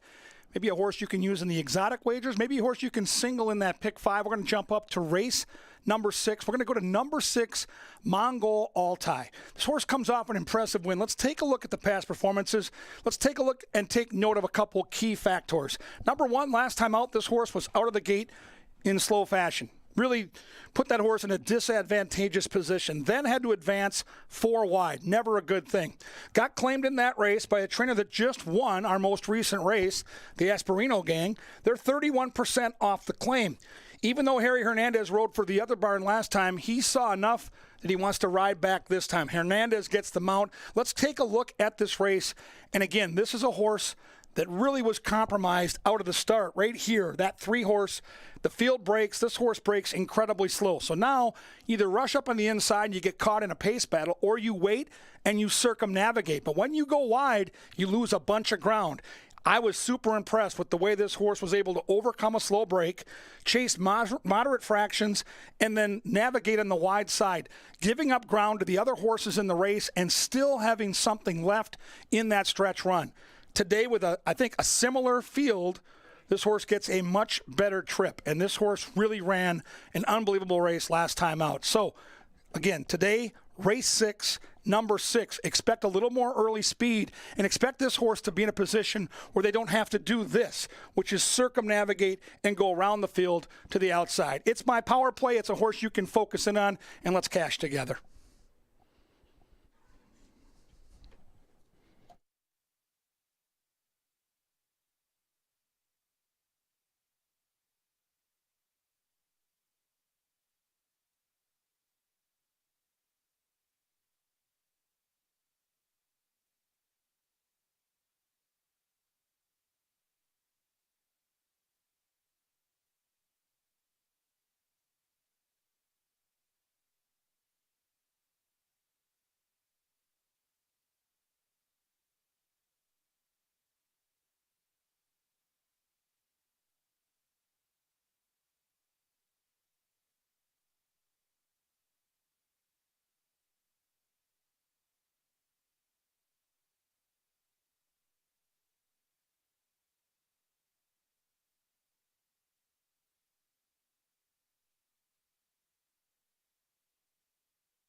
Three thrilling Basset heats out of the way. Remember, after race number 6, we're going to have some more dog races. But for now, we return to the thoroughbred side of action. And we want to keep reminding you, as we do have a big crowd today, please get in line early. If you do have access to First Bet Mobile, you might want to consider using that today. If you don't, you might want to consider signing up. We move on to race number 4. Now, this is the conclusion of our 57. Excuse me, players pick 4, post time pick 4 in the beginning. Whew, I'm thinking of California. Race number 4 is on the turf at 1 mile. We do have a scratch in here, and it's a rather key scratch on the outside of Mizana. Please make the rider on number 3, Badger Kitten, Luis Valenzuela. So we're left with a field of 9 right now. Your 5-2 favorites on the outside. She looks to put wins back to back, but she is not the only one of this crew. Swanage won 2 starts ago, but she was beaten less than a length last time. Shabam kind of got a good setup that day. They went pretty quick up front, just like they did in her first win of the year. Swanage and Kelsey Hard drew very well to go ahead and try to take this field wire to wire. And with the scratch of Mizana, I thought really the only thing in the way of her doing that might be Sprinter Lovin' Bullies. If you think that this filly can get clear, you should get a very fair mutual, and Kevin Gorg likes her a lot. 5-1 is the price that you get on Swanage for a proven commodity over this turf course, and one without a whole bunch of pace drawn in against her. Fall Moon is kind of the opposite sort of story. Fall Moon doesn't have any early speed to speak of. She tried to keep within in touch of the pace last time. Fall Moon didn't have much success doing so. She kind of ran an even race with Alonzo Quinones. He knows her very well. She's just had more success down in Tampa than she has up here. There were a lot in this field that I thought could maybe get the jump on her. She really would need a lot more pace than she's probably going to see. I mean, it might be solid, but Fall Moon is just one that I like to look forward to going back to Florida before I really dive in on her. I mean, she's a quality filly, but this course just doesn't seem to agree with her quite the way that one does. Badger Kitten won last time around. She got up by just a nose. It was a pretty, I don't want to say a tough trip, but Badger Kitten waited and waited and waited, and she got up by a nose under Harry Hernandez. Bruno Rome claimed her that day, and Badger Kitten made an excellent impression when she came over here. Luis Valenzuela will take over the riding duties on her, and Badger Kitten's morning line of 9-2 has now turned into 8-1. Badger Kitten doesn't have nearly as many starts as a lot of her competition, but Badger Kitten can prove that she can sit close to the pace or she can come from off it, but she likes it an awful lot here, it would seem, and Badger Kitten looks very good out here in the paddock as well after getting saddled up. Plenty of Vision is another horse that I thought might contribute to the pace. I mean, she didn't go that quick when she was down at Will Rogers, but she was never too far behind. Jermaine Bridgemahan and Scott Young will team up with this one. She's only missed the top two twice in her life. The main strike against, she's never tried the turf.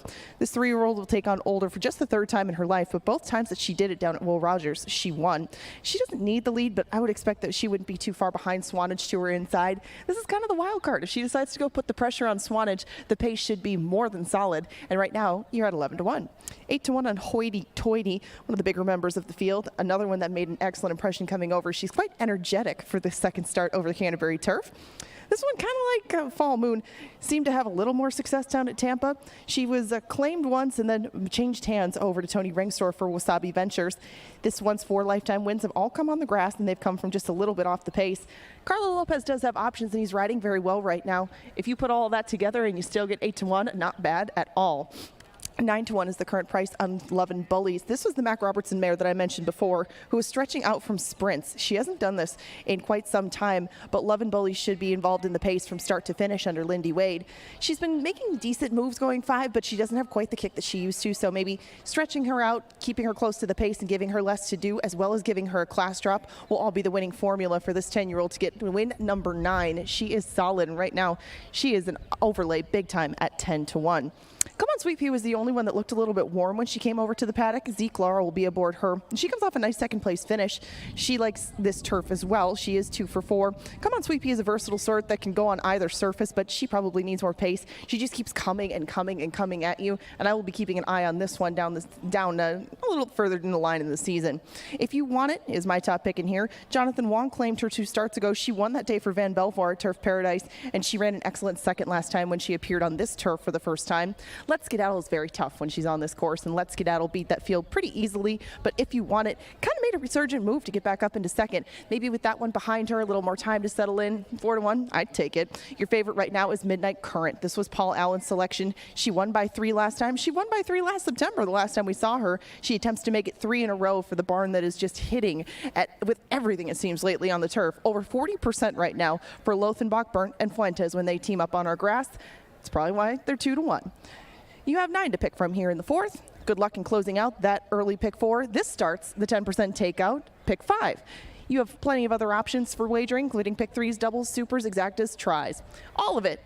It'll take off in 8 minutes. A very diverse board of selections that you see up there. A pick 5 ticket is coming up next from one Kevin Gorg.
Sir Leonard Dykert, ladies and gentlemen, a round of applause. That's our bugler. They are on the track and heading to a firm turf course to begin the 50-cent pick 5. Tab the winners of races 4 through 8 and hit the pick 5. It's only 50 cents. Use as many or as few horses in each leg as you desire, and it begins here with 9 of them. Number 3, Badger Kitten, is ridden by Luis Valenzuela, and scratch number 10, Ms. Anna.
All right, folks, pick 5 time, 10% takeout is the lowest in the industry. A great opportunity to make some money. Those pick 4s are paying huge. Good luck if you're alive in that.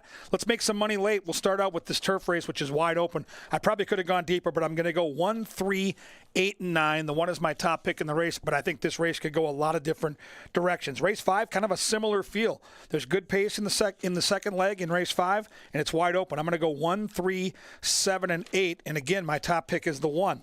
In the 6th race, that's where we get down to the rubber meeting the road. I'm going to single my power play Mongol Altoy off that bad trip, off the claim. I think Harry Hernandez can get the money there. Hopefully we're still alive into the 7th. We'll have 3 options, the 1, the 3, and the 7.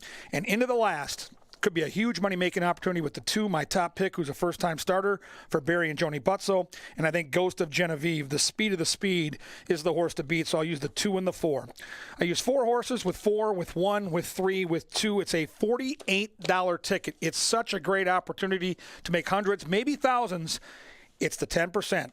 Late pick 5 at Canterbury. Get those bets in now. You've still got about 4 or 5 minutes until post time. Good luck. And shortly, we'll have Miss Angela Herman in the winner's circle, so especially if you're outside, come on down.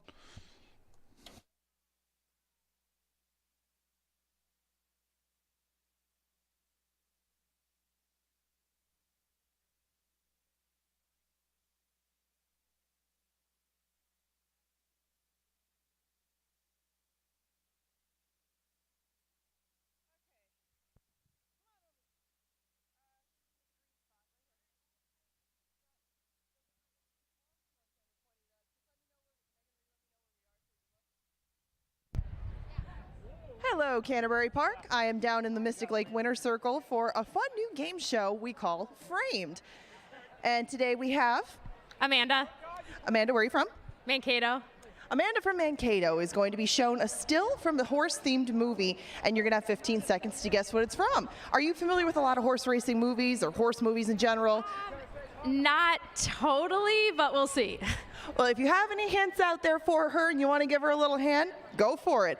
You can get one in a daily double pack if you get it right. You'll get some admission passes if you get it wrong, but I'm confident you'll be able to do it. So take a look at our tote board out there. We're going to have to get around the crowd. Now, do you know where that still is from? You do. What is your final answer? Seabiscuit. Seabiscuit is correct. Very nice, Amanda, very nice. Give her a round of applause. You've won a daily double pack for your wealth of horse knowledge. And do you have a pick for the upcoming 4th race? I'm gonna go with number 1. She was right once, maybe she's right again. Good luck with Swanage, and thank you for playing Framed with us. Thanks.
Ladies and gentlemen, the 4th race is named the Grandma's Love Ya Classic. Take a look at the big screen in the infield. Those of you in the winner's enclosure, get those phones out, snap some pictures. A long-time fixture at Canterbury Park and one of our very favorites. It is the Grandma's Love Ya Classic. Thank you, ladies and gentlemen.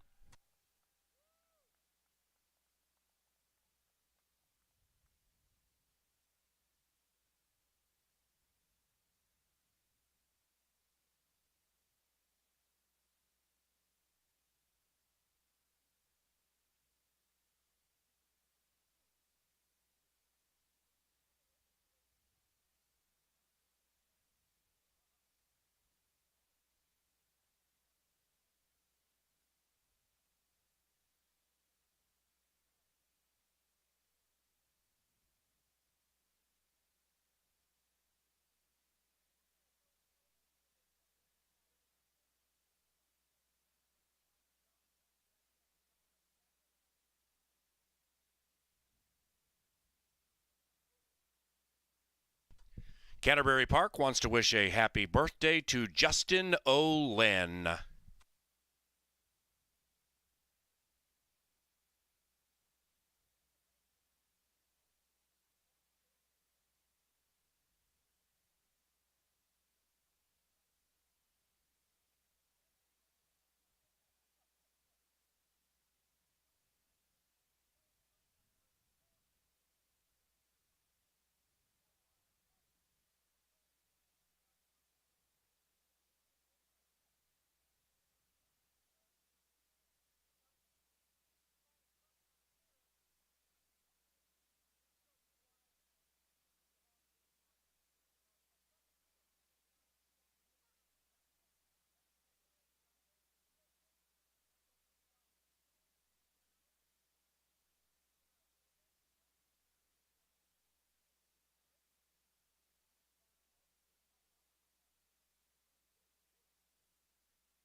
And now they've reached the starting gate.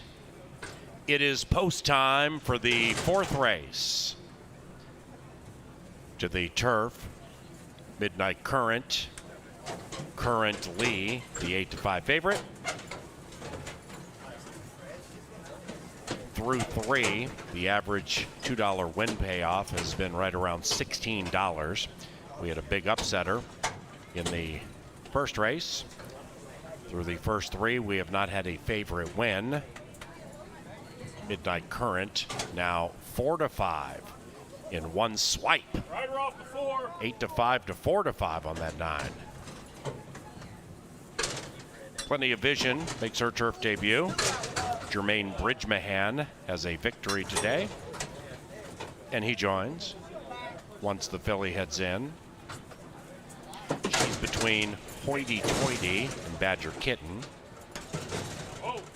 Hoity Toity ridden by Carlo Lopez, who has 5 victories this racing week. That is most of all riders in our jockeys room this week. Here's Midnight Current. Now 1-2, continuing to plunge. 9 in a line, it's turf time. And they're racing. Swanage came out very fast on the inside, and Swanage and Kelsey in search of that early lead. The bookender, Midnight Current, also broke sharply, but it's Swanage by 2 with 1 lap to go. After that, 11 Bullies. That's the gray, the 10-year-old mare, overtaken for second by Hoity Toity. Plenty of Vision in her turf debut. She's also prominent. Swanage leads by 1. After that, 2.5 lengths back to Badger Kitten, looking to win 2 in a row. She's to the inside of If You Want It, and that one is poised about 7 lengths from the front. Behind that, come on, Sweet Pea and Fall Moon. They're only 8 lengths from the lead. Kelsey and Swanage doing it very, very stylishly, leading it by 1.5 lengths.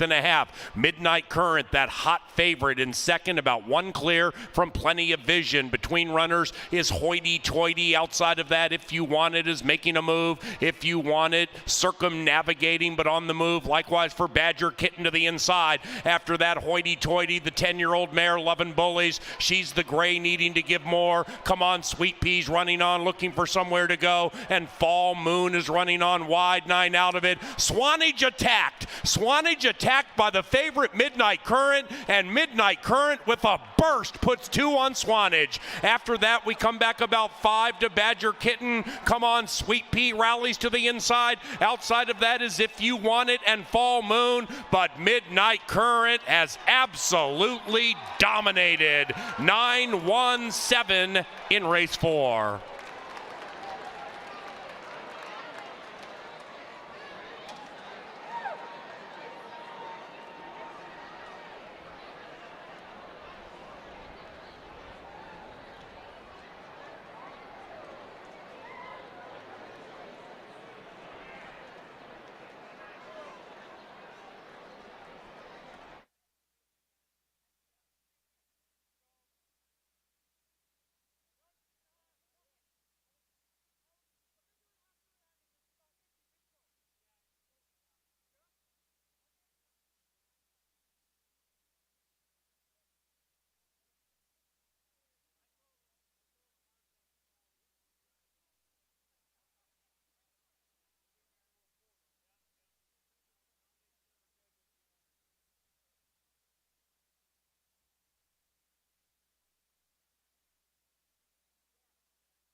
Number 9, Midnight Current, ran first.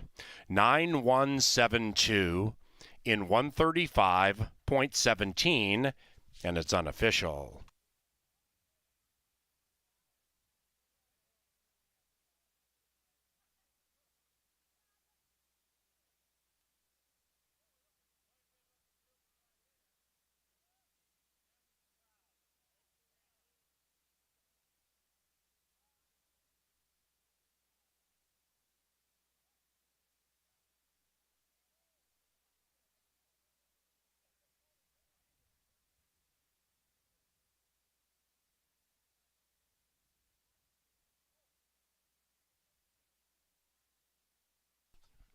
We are calling for Amanda Roth and Joseph Reinke.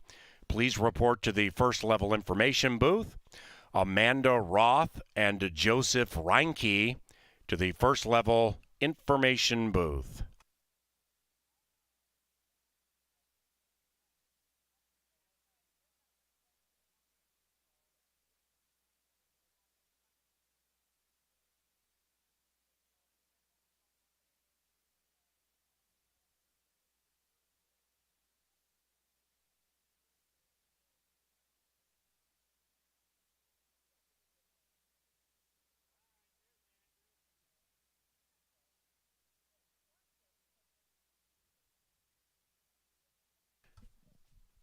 The post time pick four, $935 for 50 cents. The fifth race is on a fast main track. Number 2, Mr. Navigator, picked up by Jermaine Bridgemahan. No scratches in race number 5. It's just 20 minutes from now.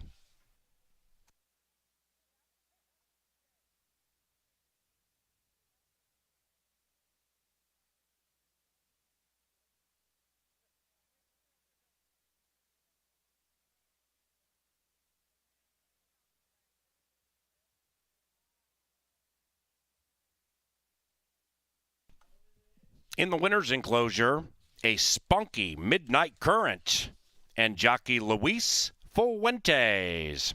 That's 3 in a row for Midnight Current, owned by Bob Lothenbach and Lothenbach Stables. They also bred the filly in Minnesota, and the winning trainer is our leading trainer, Joe Burnt. Midnight Current is a 4-year-old brown filly by Midnight Loot out of Sharp Current, and she paid $3 for a $2 win wager. The fifth race is courtesy of Pepsi, the official soft drink provider of Canterbury Park.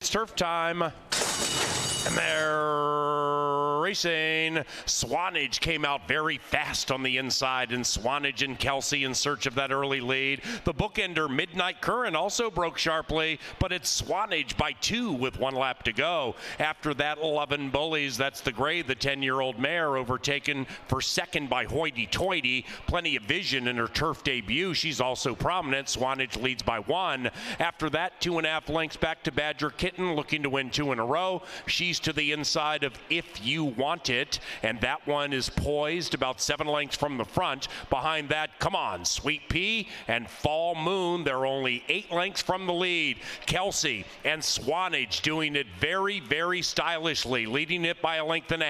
Midnight Current, that hot favorite, in second, about 1 clear from Plenty of Vision. Between runners is Hoity Toity. Outside of that, If You Want It is making a move. If You Want It, circumnavigating but on the move. Likewise for Badger Kitten to the inside. After that, Hoity Toity, the 10-year-old mare, 11 Bullies. She's the gray, needing to give more. Come On, Sweet Pea's running on, looking for somewhere to go. And Fall Moon is running on wide, 9 out of it. Swanage attacked. Swanage attacked by the favorite Midnight Current, and Midnight Current with a burst puts 2 on Swanage. After that, we come back about 5 to Badger Kitten. Come On, Sweet Pea rallies to the inside. Outside of that is If You Want It and Fall Moon, but Midnight Current has absolutely dominated. 9-1-7 in race 4.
Now for the first Pepsi Family Day, they're covered by 5, and with a tenuous lead is We're In It to Win It. Silent Sailor looking to put that white face in front on the inside. Outside of that, the Ghost from last, looking to go from the outhouse to the penthouse and looking good. It is We're In It to Win It.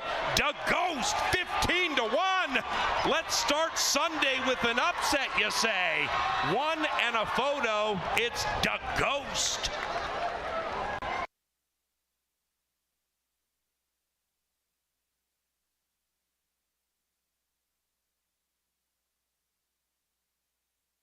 Would have to win 2 in a row from 4 out of it. White blinkers to the inside, and after that is Miami Crockett. College Party has company in the shape of Choose Your Adventure, and Major Attraction is knifing through to the inside. Choose Your Adventure, College Party, 5 and 6 to the wire together. Choose Your Adventure in the winner's circle.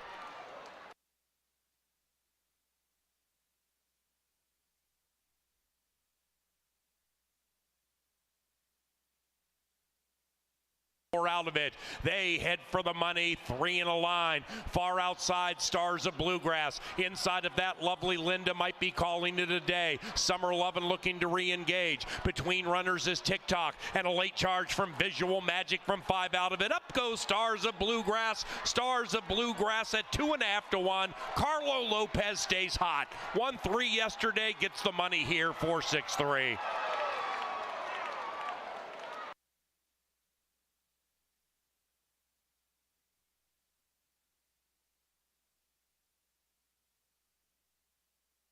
Swanage attacked by the favorite Midnight Current, and Midnight Current with a burst puts 2 on Swanage. After that, we come back about 5 to Badger Kitten. Come on, Sweet Pea rallies to the inside. Outside of that is If You Want It and Fall Moon, but Midnight Current has absolutely dominated. 9-1-7 in race 4.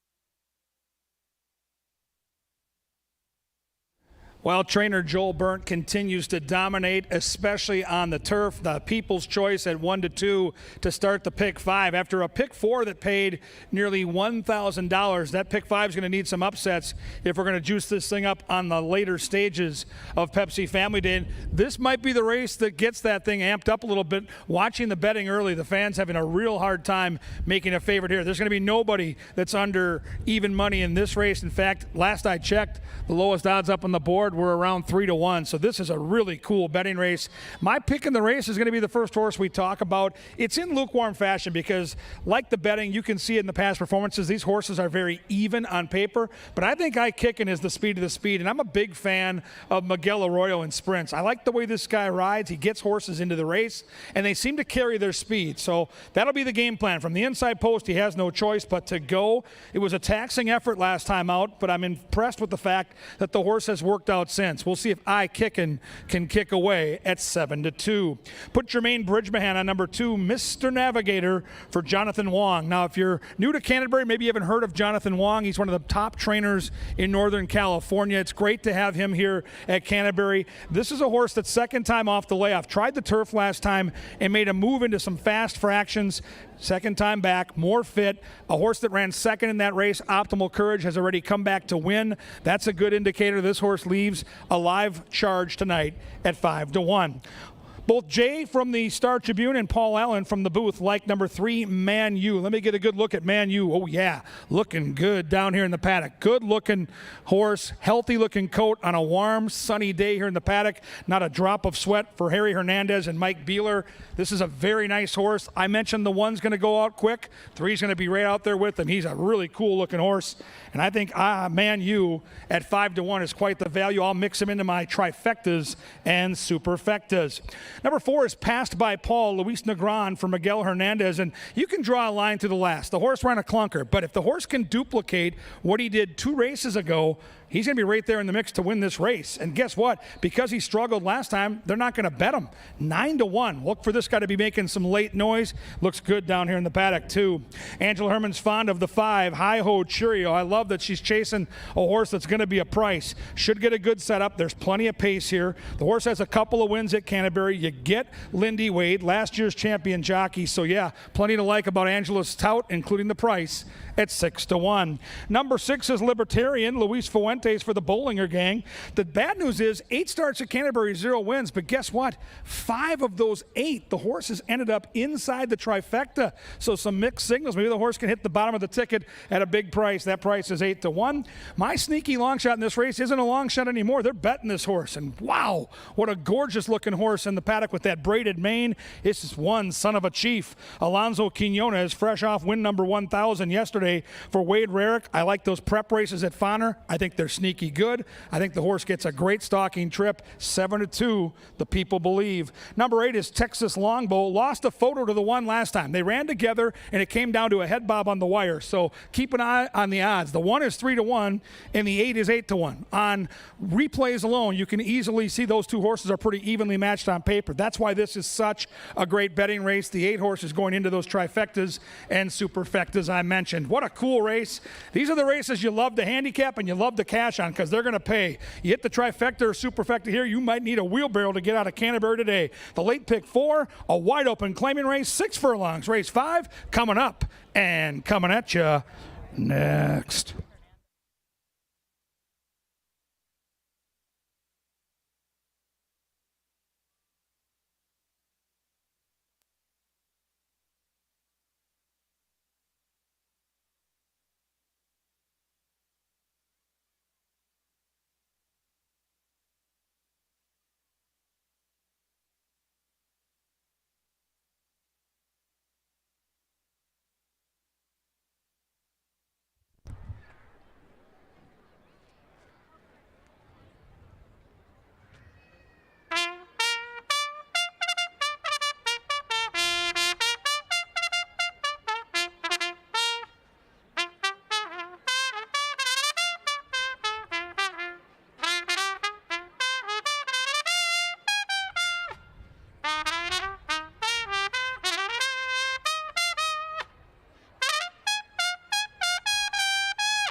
Lynn Dykert going great guns. 5th race, main track. Bridgemahan picks up the 2. Pick 4 wagering on races 5 through 8. Our first pick 4 today paid nearly $1,000 for 50 cents. Bet more, win more.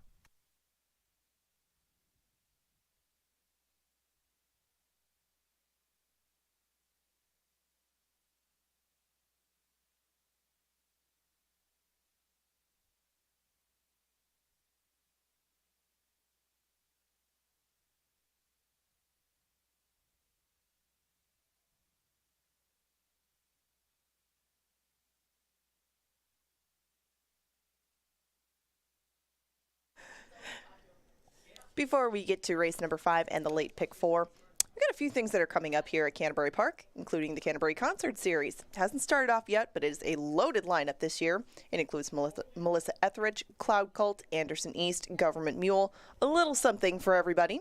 You need to check out those dates and the full lineup on our website. Get your tickets there, and we'll see you at the Canterbury Concert Series.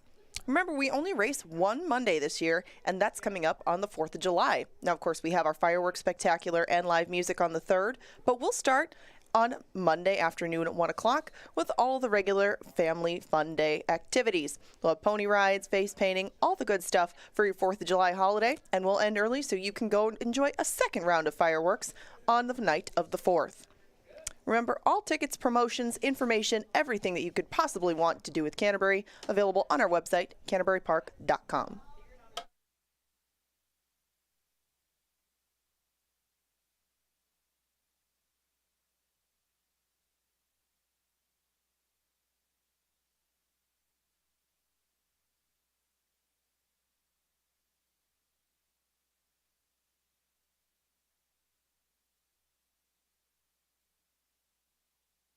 have time to change lenses? Or...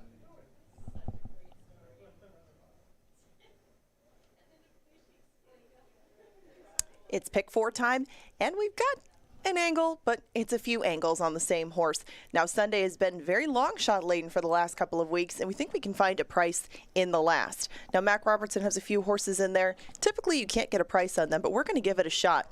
So in looking at his 3 animals today, he has the Philly Summer Fireflies, Runner's Heat, and another one on the outside. Now, Summer Fireflies, if you look at her lifetime performances, has done a little bit better when she's in against $40,000, $25,000 state-bred claimers. Runner's Heat started off at a maiden special weight.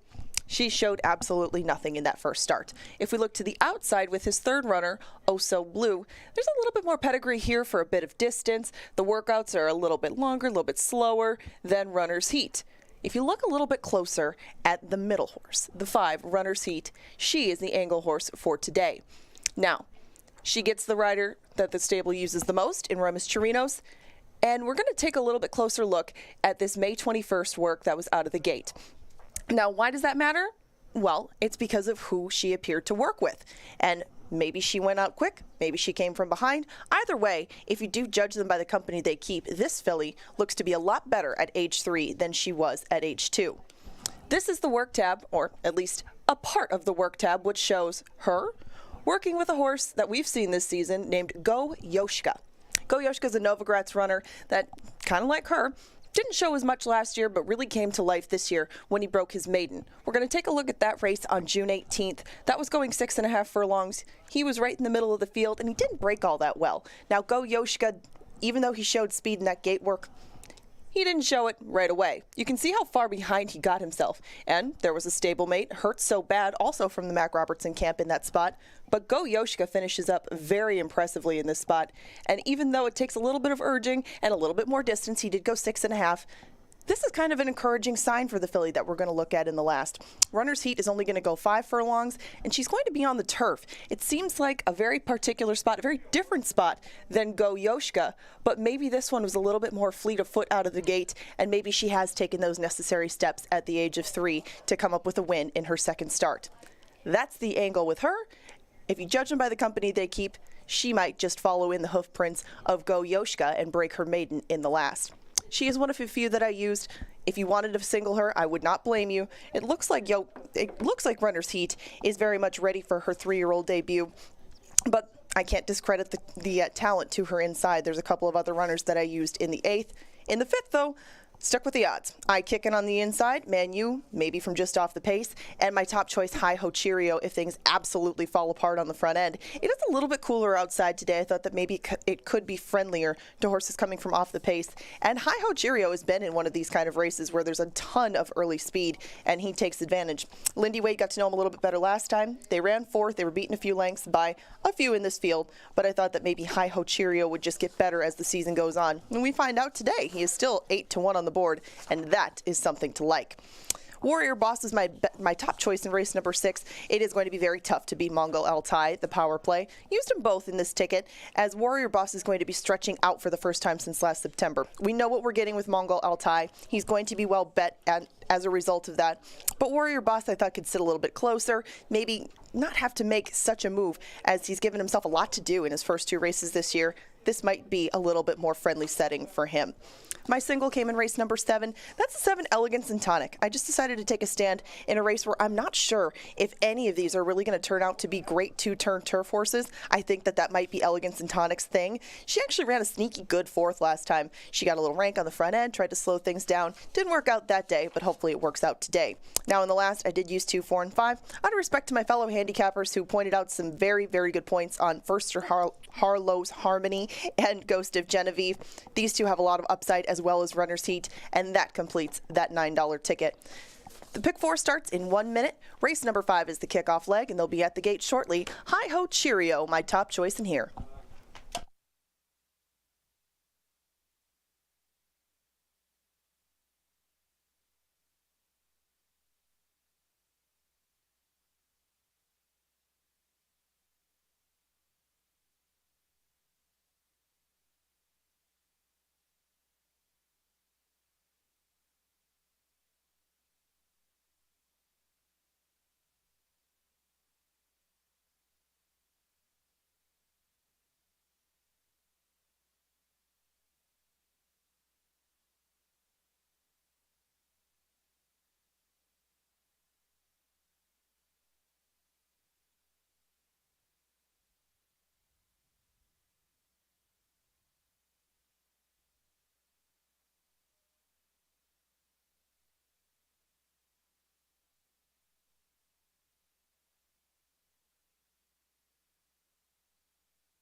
It's race time. Fifth race, Canterbury Park, 5th of 8.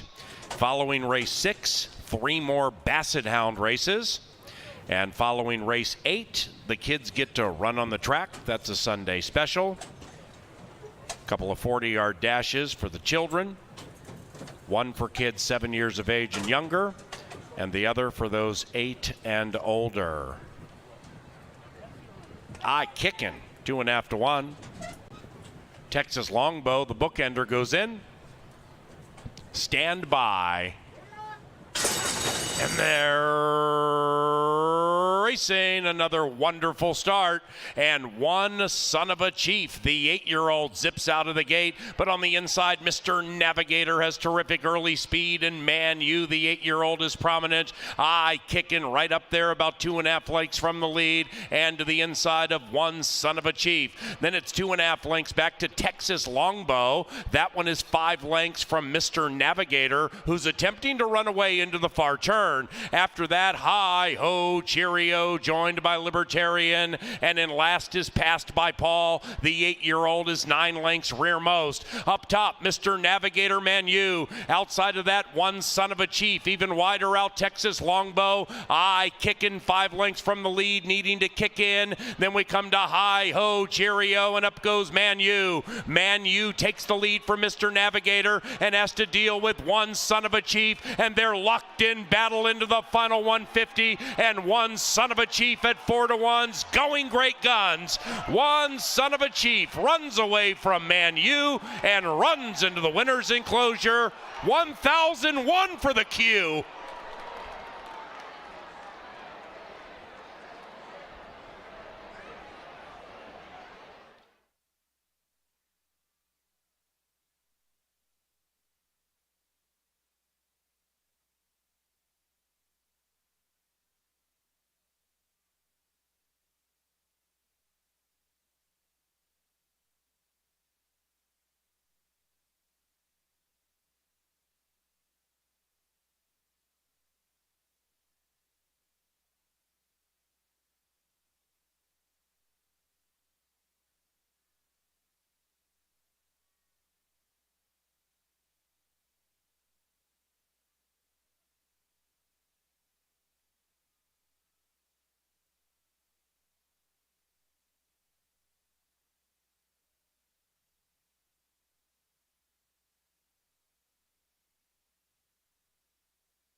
Number 7, one son of a chief.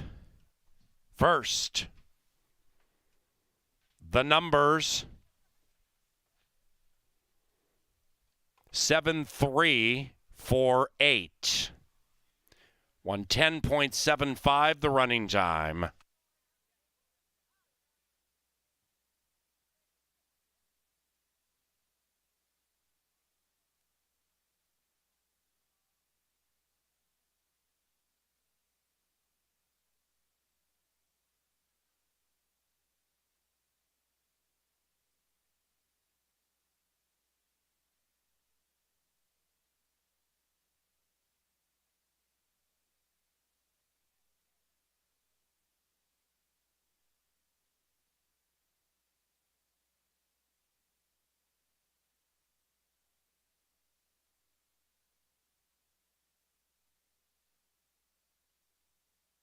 Race number 5 is official. A day after commemorating his 1,000th victory, back in the winner's circle, jockey Alonzo Quinones with one son of a chief. The winning owner, Samantha Robb, and the winning trainer, Wade Rarick. 10-cent superfecta, $149. Pick 3 from race 3, paid $24. Exacta, $33.60. 50-cent trifecta, $148. Race number 6. is 20 minutes from now. And number 3, Valentine Guy, is picked up by LAV, Luis Valenzuela. Now, ladies and gentlemen, a week from today, July 3rd racing with fireworks after the races. We also have live music. Next Sunday, first race, 4 o'clock. And we also race Monday, the 4th of July at 1.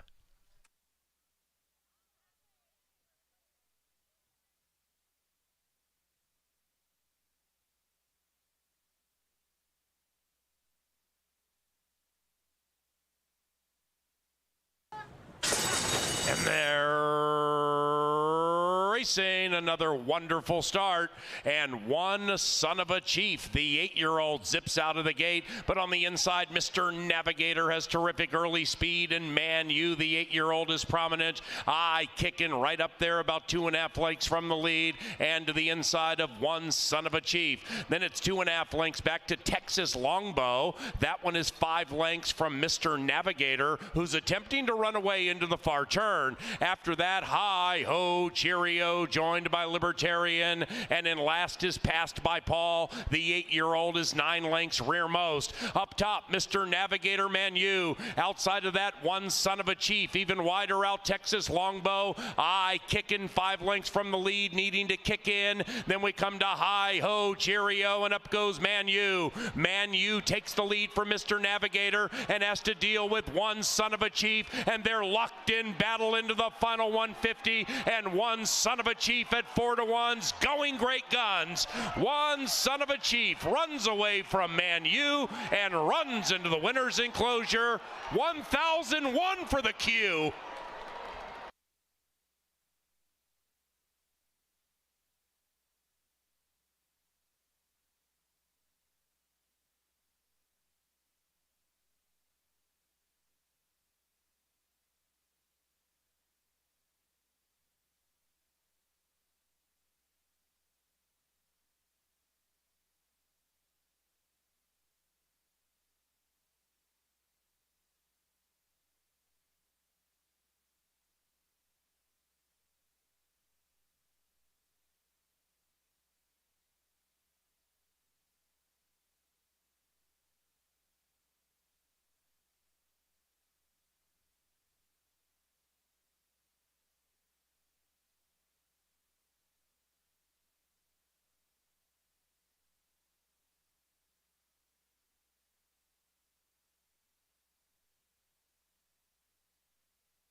Well, the Fauner shipper looked amazing down here in the walking ring, and that's one of the reasons you come down here. You want to take a look at the horses on this sunny day. They'll tell you how they're feeling. Don't always run to those looks, but certainly if you were down here last race and saw that 7-horse parading around, looked phenomenal, took money at the windows in the Wade Rarick barn. Sitting on some wins, as we talked about yesterday during the race card, gets it done at 4-1. So a mild upset inside the pick 5 sequence.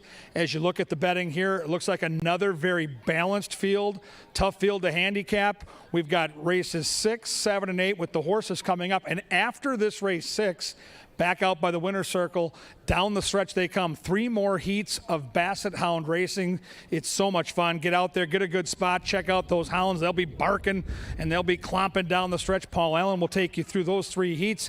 We come back in July on the 31st with those cute little corgi dogs.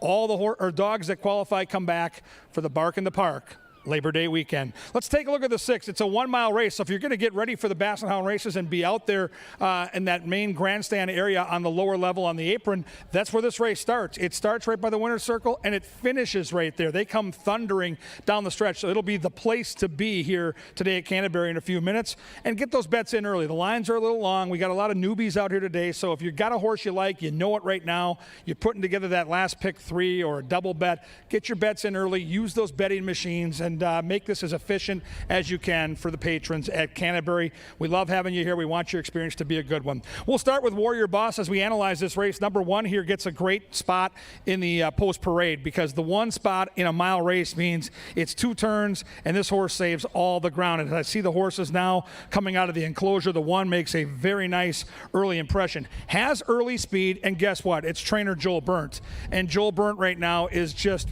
breaking the record as far as win percentage in a month. The guy is just smoking hot. So in horse racing, 10% is considered a good number. He's into the mid 30% number right now. We saw him win earlier. The Burnt Barn is clicking. The horse loves Canterbury too. 10 for 16 in the top 3 on this racetrack. In my opinion, one of the horses to beat is the 1, Warrior Boss. Number 2 is a long shot by the name of R. Bubby Boy. This is an Esteban Martinez horse with Alonso Quinones riding and hasn't been seen in a long time. September of 2020, when we last saw the horse had speed, and the workouts are good. I really wanted to get a look at this horse in the walking ring to see what we were dealing with, and you know what? Horse looks pretty good, and the fact that Alonso Quinones is on board, he just won 1,000 yesterday. He got one today again, and his agent is Richard Grunder, and Richard Grunder knows where the good horses are. He's one of the best agents around, and he puts them on here. That makes me say this horse must have something to give, and we'll see. 8-1. See if Q can put a long shot around it here in the pick 5. Number 3 is Valentine Guy with Luis Valenzuela taking them out. Do note that this is an Okie bred who ships in from Will Rogers Downs. And, you know, the horse has a closing kick, no question, and there is speed. We'll see if the horse can sit off it and get a piece. I think a fringe player, but someone you might want to include in the bottom end of your tries or superfectas. The horse that I think is going to be the key to my exotic cashing here is going to be the 4. I really like the way this horse looks in the walking ring. Excellent physical look to this horse. I like the nature of the way he's kind of parading around the paddock, kind of oozing confidence. And I noted this right away. This horse is taking money at the windows. My Dominator's in a good spot too. Stretching out, has been showing that late closing kick in sprint races, and now they stretch out to a route. Bruce Reekin's a guy that I've followed. He sends them out there live. I'm going to give this horse a long look. I think my Dominator has a chance to upset the apple cart. Number 5 is Smart Call. Crystal Conning gets the call for Joe Roberts. Not much to go on here. 3 starts back. This horse won against softer competition. Last 2, it's kind of gone the wrong way. I'm going to take the wait and see on the horse at 5-1. I did the power play earlier. My top pick in the race is the 6. This is Mongol Altai. Harry Hernandez gets the call for Asperino. The trainer looks for his 2nd win on the card. Now, always difficult when you play the claiming game with one of the best claiming trainers in the country, Robertino Diodoro. That's what they're trying to do. They claim the horse off of Diodoro, but this barn is 31% off the claim, so I'm going to trust it. Wide trip last time out. Horse looks decent enough in the paddock. Lukewarm on the board right now at 5-2, but they're going to bet Joel Burnt, so I get it. If he gets a better trip, I think the 6 can win here. Magic Carpet is the 7. Kelsey Haar gets the call. Another horse that has to maybe overcome the post. It could be a wide trip this time around, but there is speed, and Kelsey can bring in long shots, so 8-1 on Magic Carpet. Very evenly matched group of claimers. The distance is 1 mile. Beautiful Sunday afternoon with the Basset Hounds to follow. Race number 6, they'll be at the gate in 8, and then they're going to get it on.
Racing at Canterbury Park is provided in part by Quick Trip and Quick Trip's Cheese Mountain Pizza. Jeremy, happy 50th birthday. Happy 50th birthday, Jeremy. And that celebration in the winner's circle.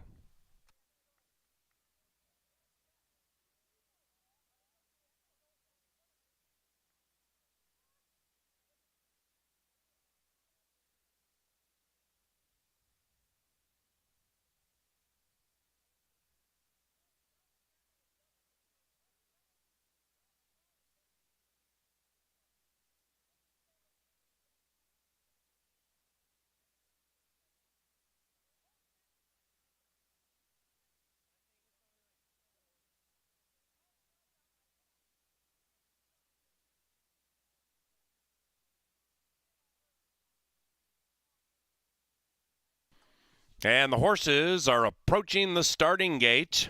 On behalf of Stephen, Lindy, and many others, a happy 24th birthday to Mackenzie Kane. Happy birthday, Mackenzie.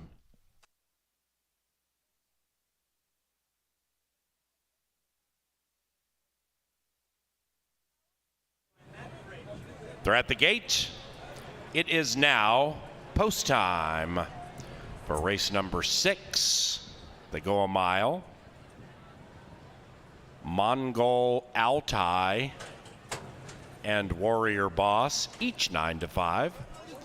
My Dominator, 4-1.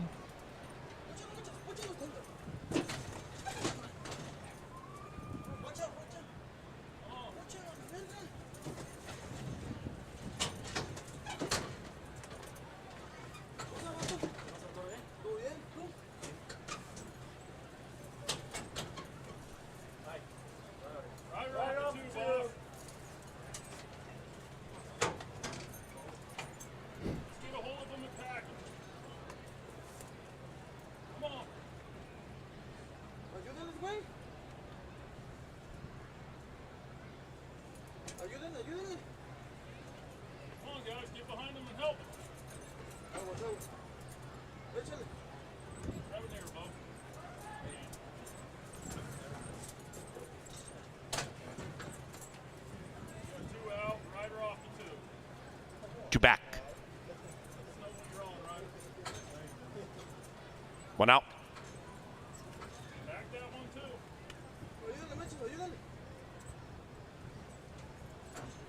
Back him, grab his hand.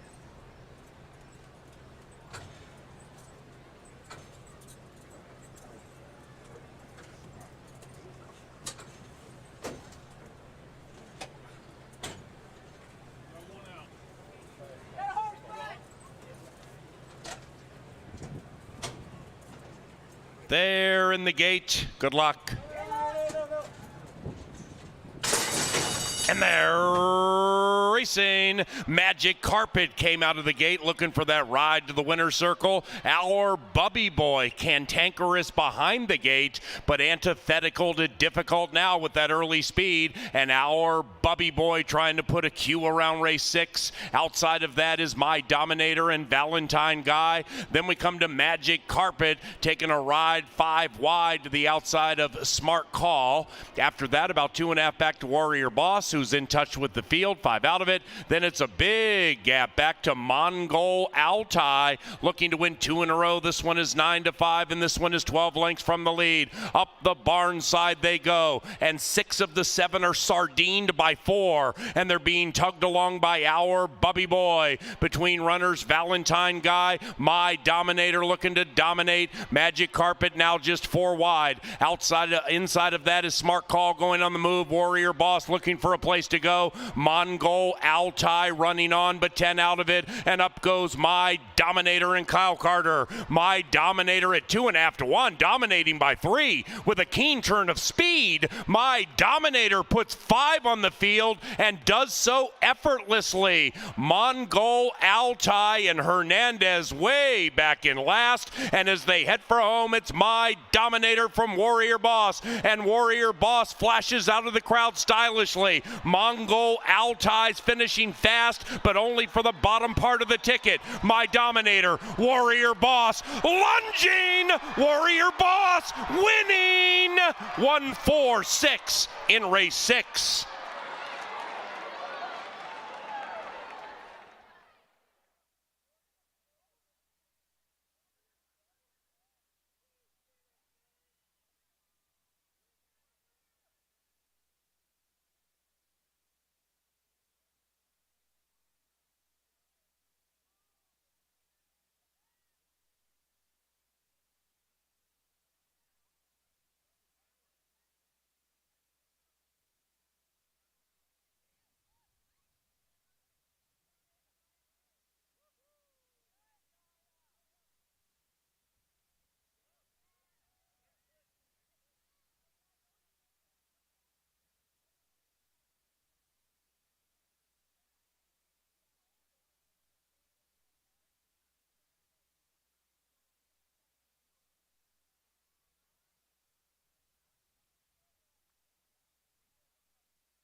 Race number 6 official. Basset hound racing very shortly.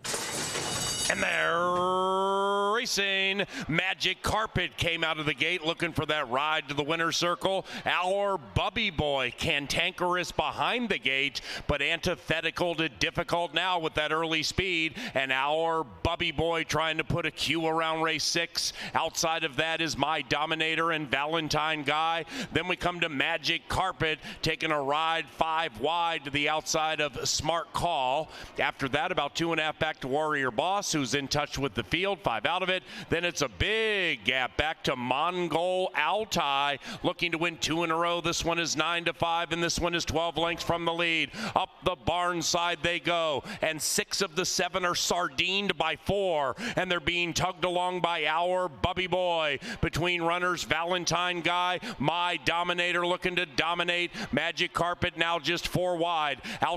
Inside of that is Smart Call going on the move. Warrior Boss looking for a place to go. Mongol Altai running on, but 10 out of it, and up goes My Dominator and Kyle Carter. My Dominator at 2.5 to 1, dominating by 3 with a keen turn of speed. My Dominator puts 5 on the field and does so effortlessly. Mongol Altai and Hernandez way back in last, and as they head for home, it's My Dominator from Warrior Boss, and Warrior Boss flashes out of the crowd stylishly. Mongol Altai's finishing fast, but only for the bottom part of the ticket. My Dominator, Warrior Boss lunging, Warrior Boss winning 1-4-6 in race 6.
All righty, Canterbury Park. It's time for a new trio of Bassets to race, and we know you're super excited, so make a little noise, CBY, and root for your favorite Basset. And here is the lineup for heat number 4. First, number 1 is Pearl.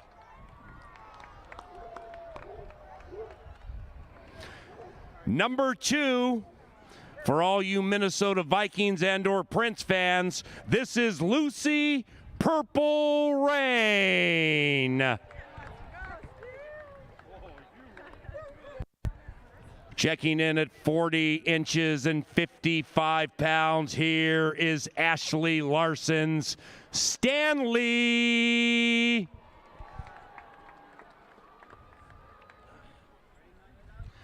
Number 4, this beautiful Basset is Arlo.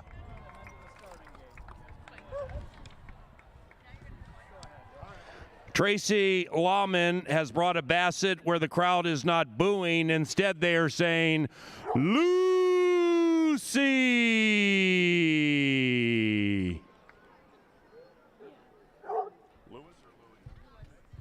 And number 6 in Heat 4, here's Lewis.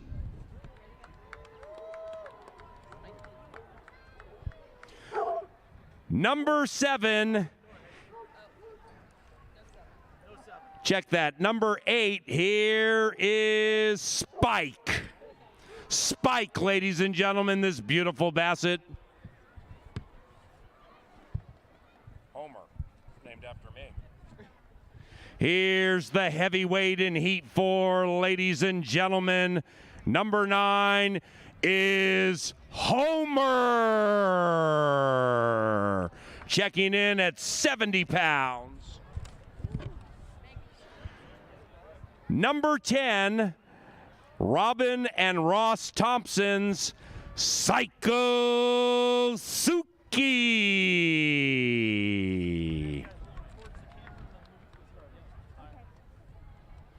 And number 11, here's Louie.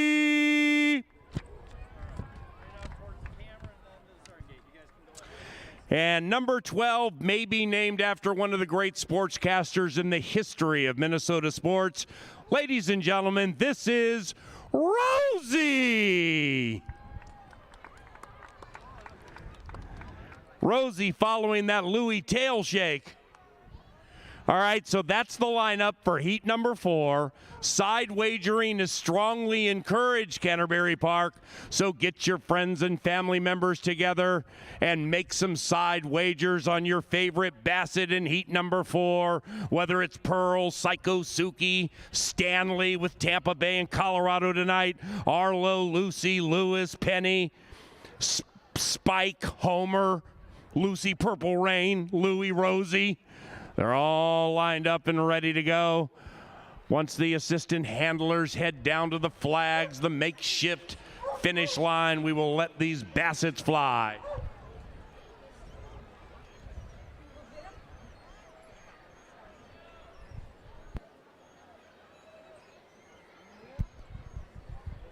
About set.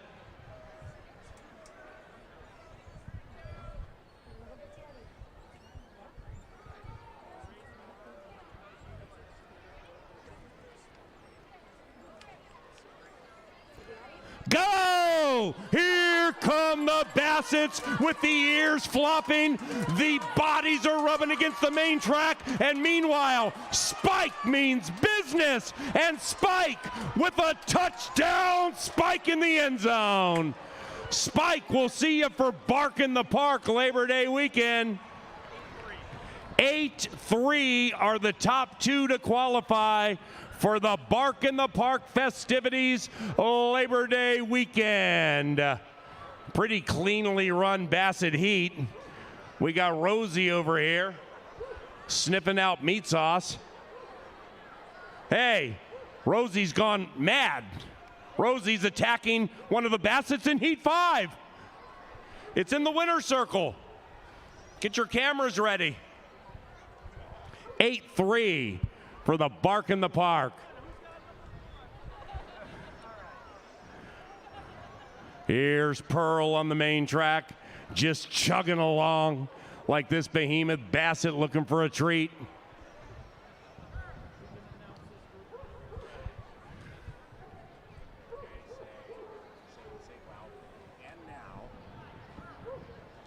I don't want. And now, Heat 5. And number 1 in Heat 5 is Tanea.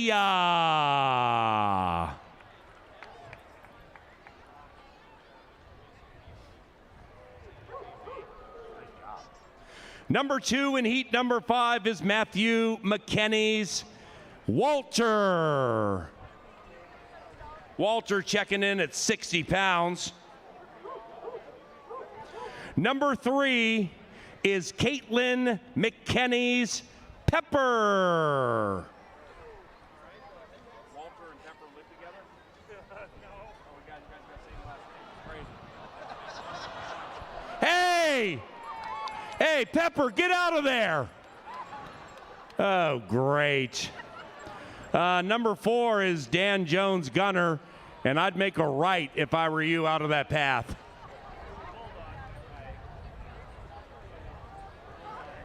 I mean,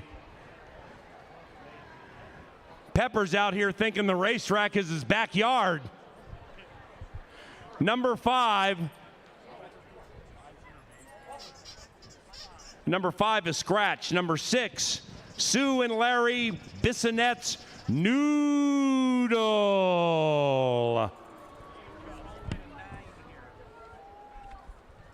Now we get down to number 9. This was the 2021 Basset champion, widely recognized as one of the swiftest Bassets ever to run at Canterbury Park.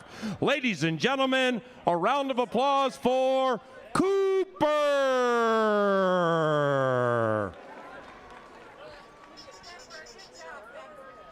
And number 10, here's Hattie.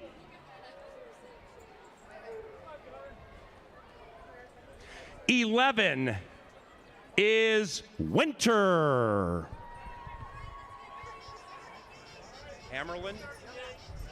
And rounding out Heat 5, number 12 is Cynthia Hammerlin's Nova. And that's the lineup for Heat number 5. The 9, Cooper, is the defending Basset champion of the world, having won on Bark in the Park Day, took his skills to Wyoming, beat a bunch of Bassets there, and has been well rested for the Basset Hound Championship of the World beginning today at Canterbury Park. Cooper prohibitively favored with the side wagering on the grandstand apron, checking in at 30 inches and 60 pounds.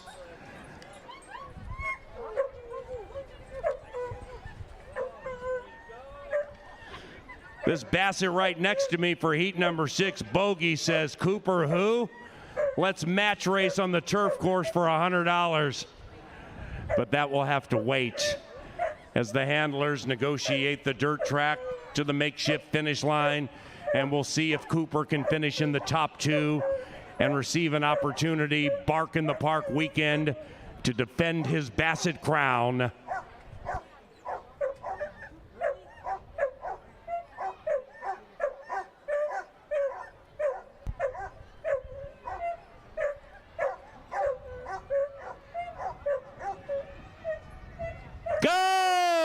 And look at Cooper like a shot, but he is a challenger. Cooper has overtaken Hattie. Hattie took a run at Cooper and was left in the wake of a keen turn of Basset speed.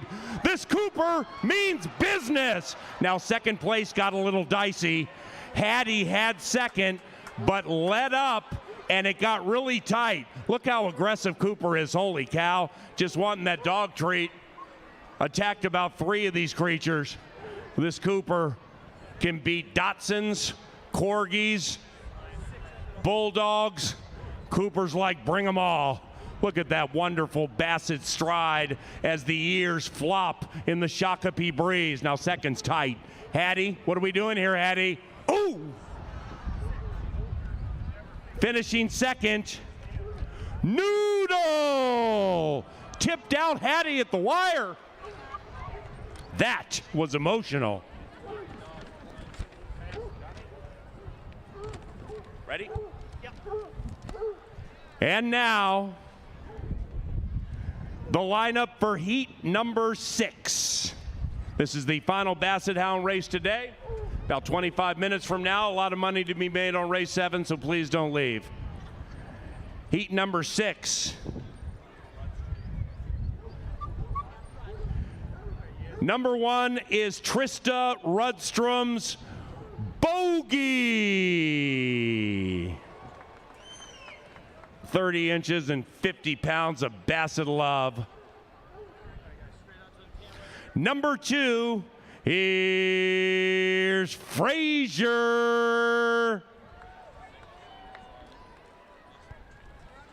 Now this 3 may be trying to lull everybody else to sleep, pretending like she was sleeping in the winter circle.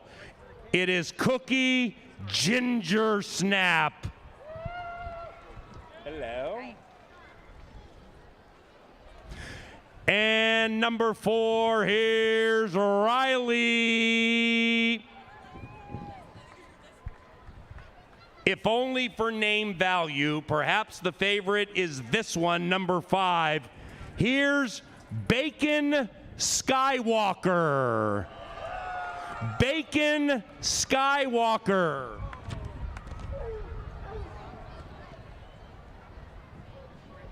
Number 6 for you beer drinkers. This is Wally the Beer Dog. And the owners have shirts for Wally the Beer Dog. They mean business. Jedediah Jed. Number 7, owned by Kathy Burton Jones. This is Jedediah Jed.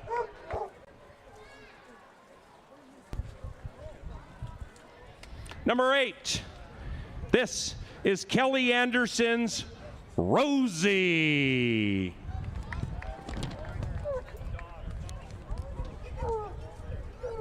Number 9, checking in at 28 inches and 55 pounds, she is Ethel. Boogie down, boogie down. He's 80 pounds, by the way, not 50. Uh-oh. And now, ladies and gentlemen, the most behemoth Basset ever to run in the Basset Hound races. Look at this monster. Number 10, all 80 pounds of him. Check that. Number 11, all 80 pounds. Here is Zeke. Is that 10 or 11? And rounding out heat number 6, the lengthy and 67 pounds of Cleo Sandler's Floyd. That's the lineup for heat number 6. Before they race, ladies and gentlemen, can we please get a round of applause for all of these dog owners bringing these Bassets out to provide us with so much Sunday entertainment. Thank you, everybody. Y'all are great.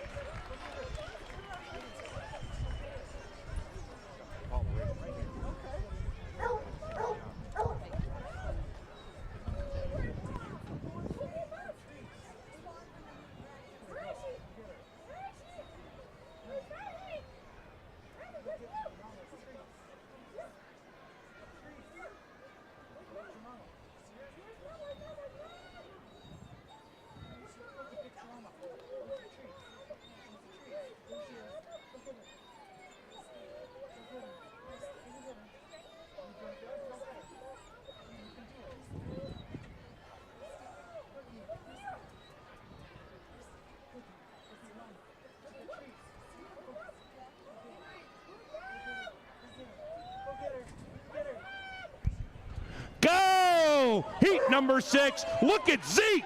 This 80-pound monster is attacking Basset after Basset. And now he just did a twirl. Hey, get out of here. Don't bite my sandal. It is Riley putting the mind on the money and the money on the mind. Now Riley stopped. Oh, that was crazy. What an aggressive race.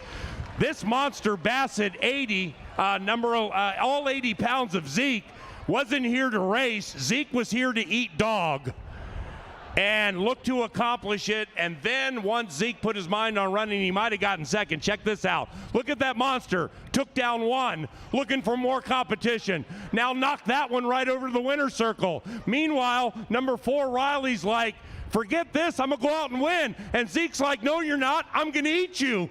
4-11, and Zeke did get a bite. And the best news is all 80 pounds of Zeke will be back. Bark in the Park weekend, Labor Day weekend. The winner of Heat 6 is Riley. Ladies and gentlemen, once again, a round of applause for these Bassets, the owners, and everything that goes into this production. Race number 7's 19 minutes from now. Bet more, win more. We have a daily double here that could change your life. Play that daily double and bet it 10 times. Don't leave.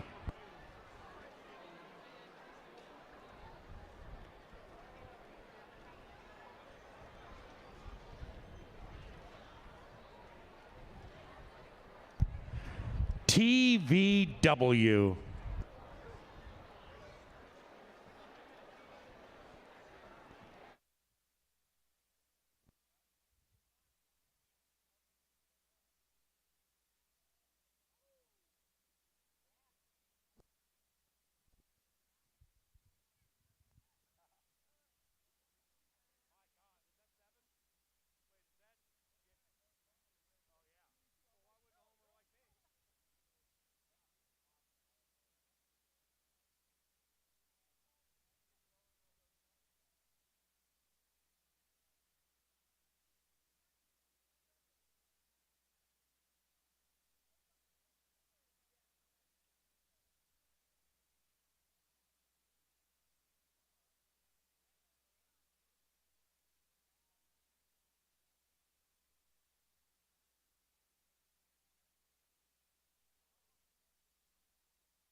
What a fun day with those Basset hounds. 2 more great thoroughbred races to go. We call it the late daily double, and today it's an all-turf late daily double. Next week with the holiday, we're going to race Wednesday and Thursday at 5 o'clock. Then we're going to come back Saturday with our twilight racing at 5. Sunday, July 3rd, a special 4 o'clock post time with those spectacular fireworks after the races somewhere around 9:30, 10 o'clock at night. You don't want to miss that. It's one of our biggest days every single year. And for the only time all season, Monday racing on the 4th of July, 1 o'clock, hot dog eating contest, all kinds of great family day activities. It's a bonus family day next Monday. So we've got 5 days of racing, Wednesday, Thursday, Saturday, Sunday, and Monday. Go to CanterburyPark.com for deals and all the great goings on at the park. We got to leave a winner though, so let's get that late daily double cooking. Back-to-back turf races always makes me a little more interested. I love the grass races at Canterbury. We'll start with this race at 7.5 furlongs, and you look at the race, it's a maiden race. So right away, you know none of these horses have ever won a race. So keep that in mind while you're handicapping. Some have been on the turf, some have not. And the horse that looks like absolutely the horse you're going to have to beat comes from the advantageous inside post. That's number 1. She's on Easy Street. This horse ran a bang-up race last time, ran second against slightly tougher competition at this level. A horse named Notepad came and got the money that day. If this horse duplicates that effort, she's going to be tough to beat. I mean, she is a good-looking gray filly. She's in good form. She comes from a barn where Francisco Bravo, once he gets them in form, they stay in form. And I like the workout back on the 19th of June, kind of to keep that fitness up, looking for that maiden race on the grass. So this horse, I was watching this horse in the saddling enclosure, looks spectacular down here in the walking ring. I think this horse deserves to be favored and frankly deserves to be 4-5. You got to beat She's on Easy Street if you want to cash here in the 7. Number 2 is Diggs 1. Crystal Conning gets the call for Virginia Peters. Couple of turf tries, and in those turf tries didn't show much. So interesting that they come back on the turf and don't stay on the dirt. That's the one angle I would use. Like, you know, again, these trainers are out here to try to put their horses in the right spot. I don't see much in the racing form from those turf races that tells me this is where the horse should be, but I'm not with the horse every single day. And I told you earlier, Crystal Conning can ride him up fair and square, so keep an eye on that. I'm going to try for a mild upset. I think the 1's going to be tough, but I'm going to try number 3, Pocket Full of Posies. This horse is bred well for the turf. And I like that second place effort sprinting last time out. And the way the horse chased the good speed, which was the eventual winner, and didn't fold up late tells me that this distance might not be a problem. Now, it's the first time on grass, so it's kind of a guessing game. We're going on bloodlines. The 1 horse has the advantage of already showing that she loves the grass. And frankly, the 3 looks good, but the 1 is out here prancing around like it's a beauty contest. So it's a little intimidating, but I'm going to try Pocket Full of Posies at near 5-1. Number 5 has plenty of early lick. This is I Think I Love You. Luis Valenzuela, excellent gate jockey. And I expect this Lynn Rarick charge to come popping out of that gate. Bloodlines are good for the turf, too. No question about it. This horse can handle it. Maybe he gets loose on the front end at 9-1 and is feeling good. We'll see. But an interesting long shot nonetheless. Number 6 is Chaplain. Carlo Lopez is red hot. He rides for Troy Bethke, another horse that's got keen early speed. I think will be a part of the pace brigade and certainly should make this race a little more interesting as they run by the judges for the first time. 7 is Elegance and Tonic. Mike Beeler's charge here with Harry Hernandez, yet another horse with speed. So you're sensing a theme here kind of in the middle part of the starting gate towards the outside. You're seeing multiple horses that have shown speed and likely will be out there again this evening. Number 8 is Left of Center. Now, this horse is 0 for 16, which is pesky, but Bernal Roan's a great trainer. We saw him win with a long shot earlier back in race 1. Alonso Quinones, obviously a great jockey, just got a win yesterday to make it 1,000, backed it up with another win today, and here's a closer in a speed-filled race. There's a ton of speed in this race. I think the 1 gets the greatest trip inside, but if the 8 can tuck in behind, I think this 8 can absolutely, positively be a part of your trifectas and superfectas. She'll be on my tickets. She's a big price, too. She's 10-1. Minnesota-bred girls here going 7.5 furlongs. Someone's going to get their first career win. Be a part of history. Head to the window, cash with them. It's race 7. It's on the turf, and it's coming up and coming at you in about 7 minutes. Good luck.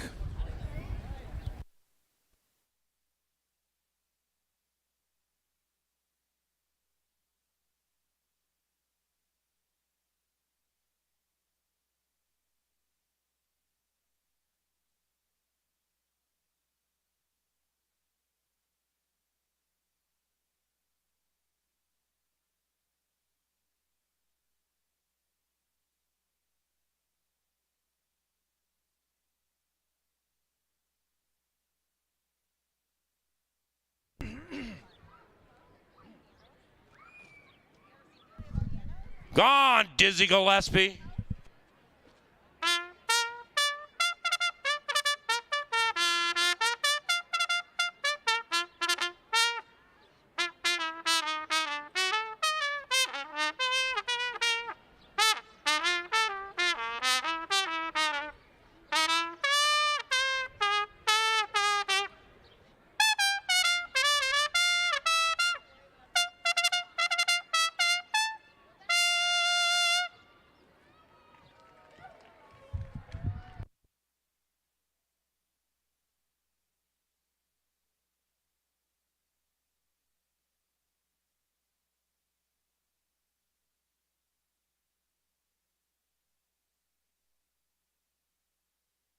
They are walking onto the racetrack and subsequently a firm turf course for race 7, scratch 4, Claire Sailing.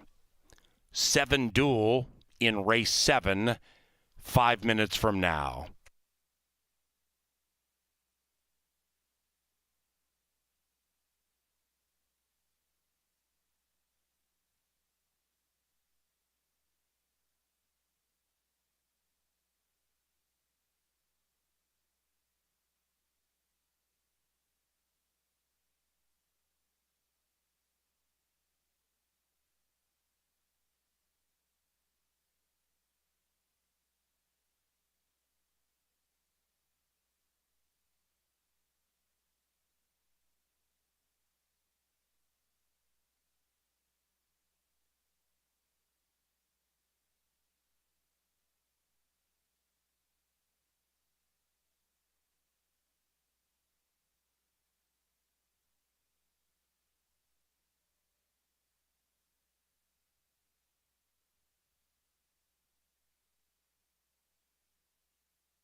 Ladies and gentlemen, the combatants are on the main track for the quick trip race to the pump.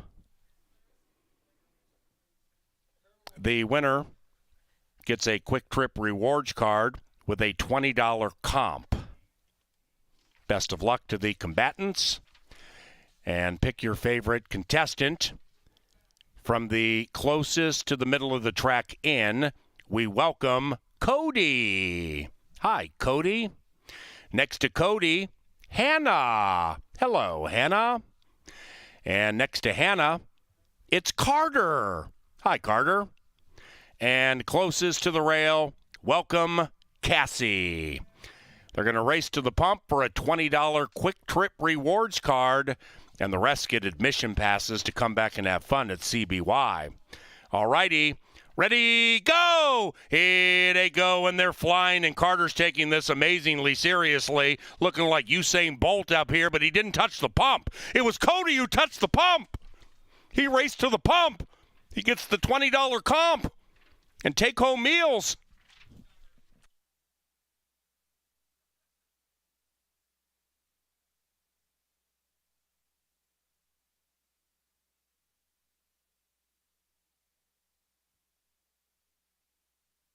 Two minutes.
And the horses have reached the starting gate. It's post time for race 7, the Cody Classic.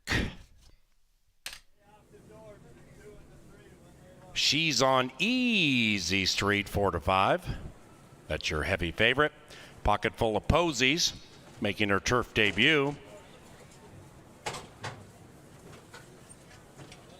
Moving in. This is the Sunday penultimate. After today, we race Wednesday and Thursday at 5, then Saturday at 5. A week from today, racing at 4 o'clock, July 3rd, with an awesome fireworks display following racing. CanterburyPark.com for information.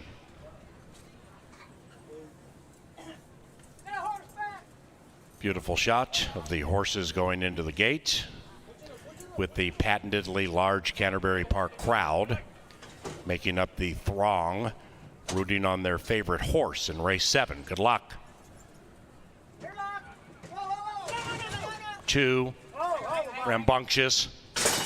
They're racing. Pocket full of posies, got pinched back to last shortly after the start.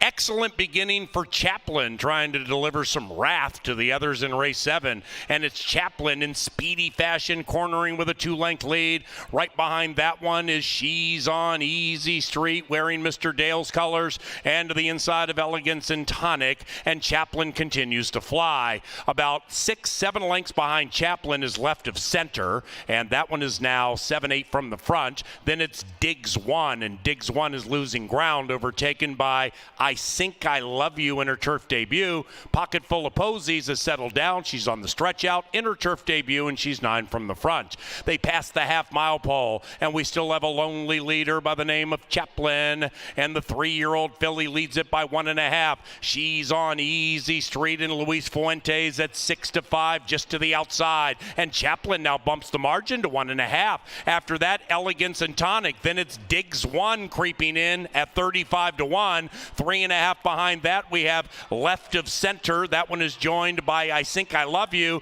Pocket full of posies, block sneaking through on the inside. Chaplin still leads, but the lead is tenuous, and up goes She's on Easy Street. Diggs 1 firing to the inside. Right behind them is Elegance and Tonic. Then it's Pocket full of posies chasing She's on Easy Street. This long shot Diggs 1 ran an awesome race, but not good enough to beat the favorite, who was on Easy Street.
Number 1, She's on Easy Street.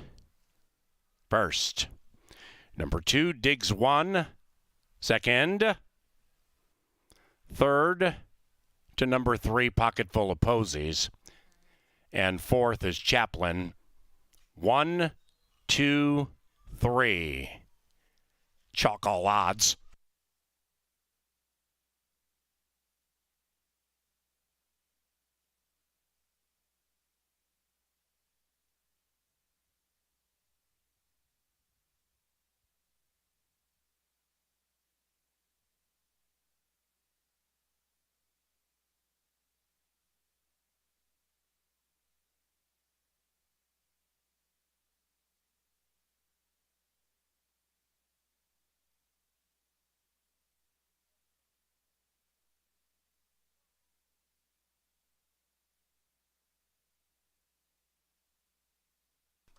7th official.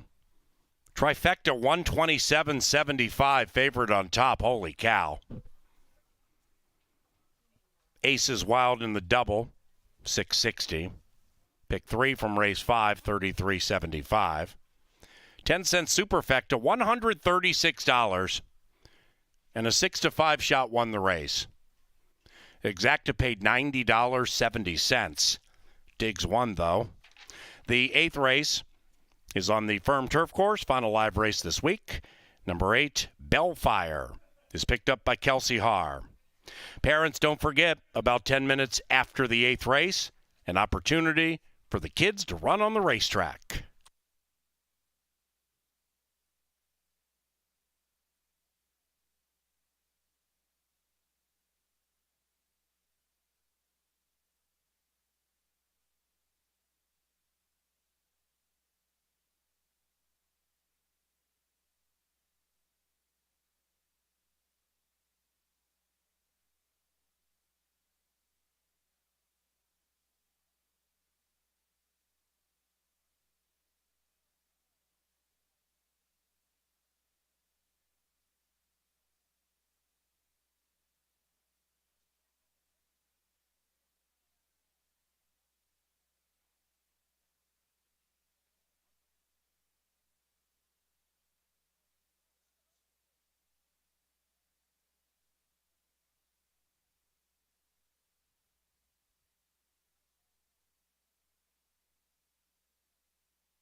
Into the winner's enclosure, she's on Easy Street.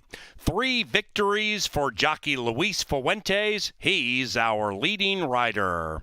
She's on Easy Street is owned by Lori Bravo and Mr. Dale Shenian, the winning trainer, Francisco Bravo. She's on Easy Street is a 3-year-old gray filly by Escaper out of Street Reflection, bred in Minnesota by Bravo and Shenian.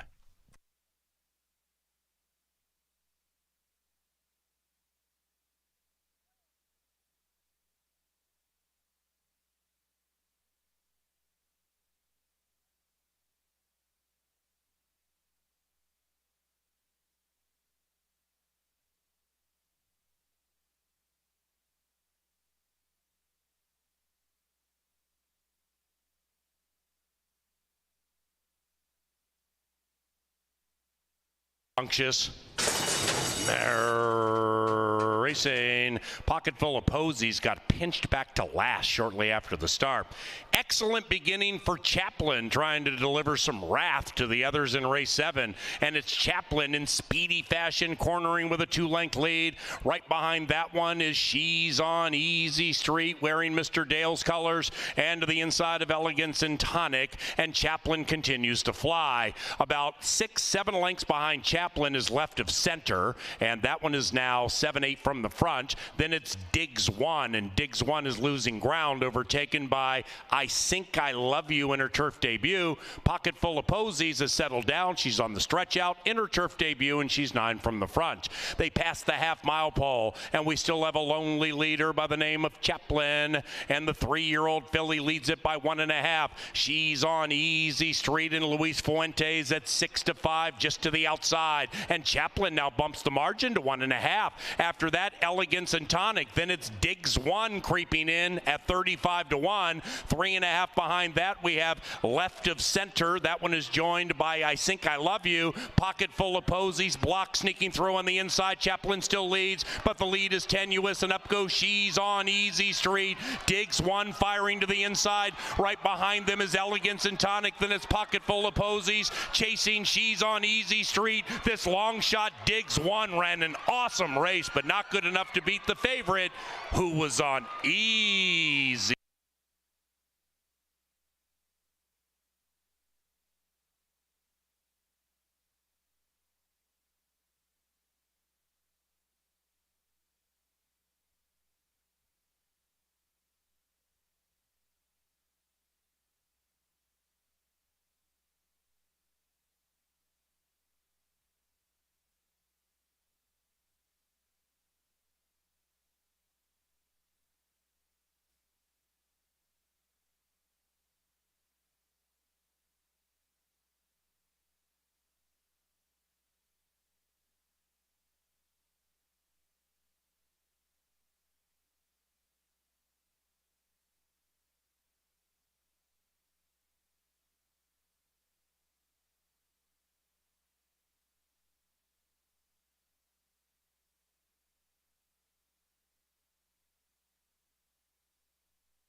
We're ready, guys.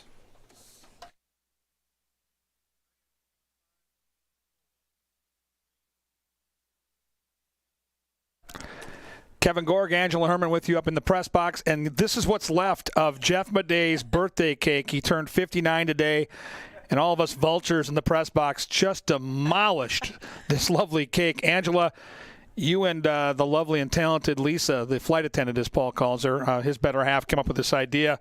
What happened to that cake? It was so beautiful like an hour ago. Okay, well, that's what happens after a day of dog racing and birthday. You know, we were all eager to celebrate with him. Jeff is one of the institutions here at Canterbury, so it's a treat to celebrate him. Happy to do it. And that cake had no shot. I mean, how long did you think it was going to last? Why do you think we had to wait until the 7th? No, exactly. If we had done it the 1st, it would have been gone. I think it's perfect, too. You mentioned it. He is such an institution. And on a day that is, again, the anniversary of when this racetrack opened as Canterbury Downs in 1985, same birthday, now it all comes together clear.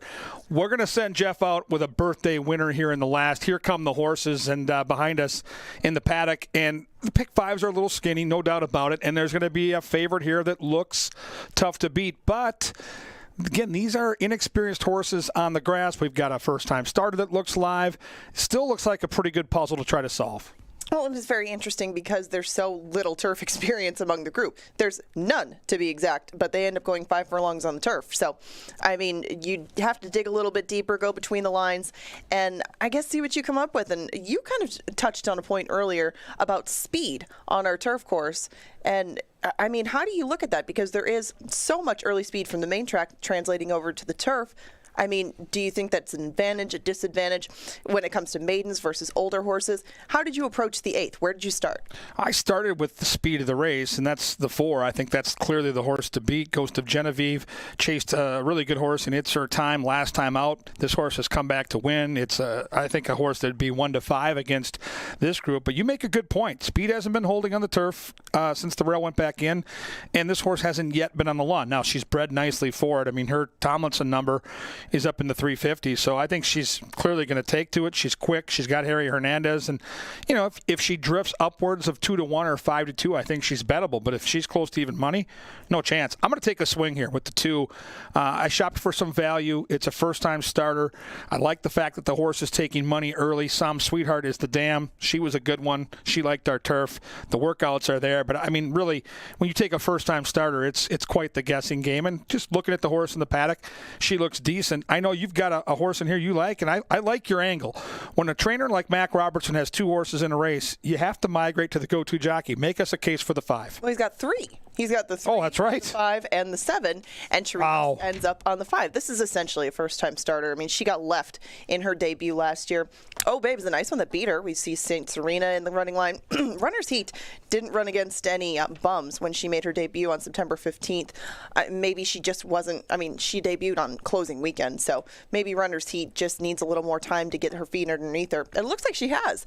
When we talked about the angle, it looked like she worked with Go Yoshka. Otherwise, somehow they came up with an identical time out of the gate, and that's a good yardstick to measure by. Both her and It's Her Time, the horse that beat Ghost of Genevieve, come from the same stable. But, I mean, if they're in the upper crust of the horses that are working in that barn, I have to pay attention. And Runner's Heat is only at 5-1 right now. I will take that any day over 8-5 on Ghost of Genevieve, who is the horse to beat, but I thought had a pretty perfect setup last time and just got outrun by a good Mac Maiden, and he might have another one right next door.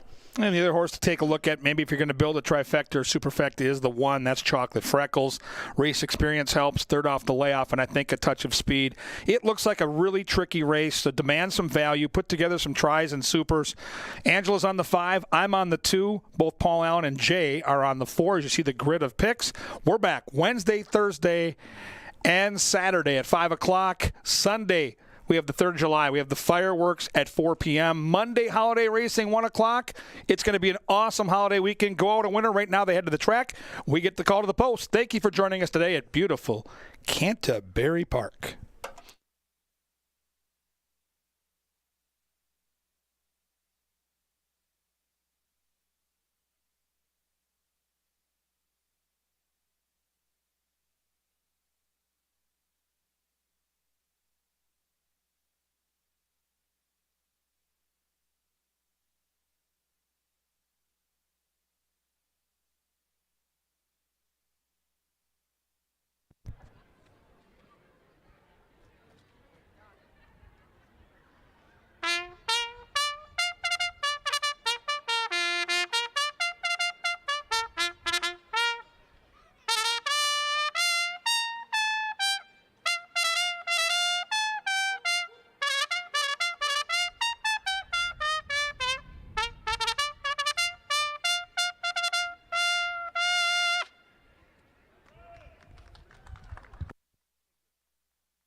And they've reached the starting gate.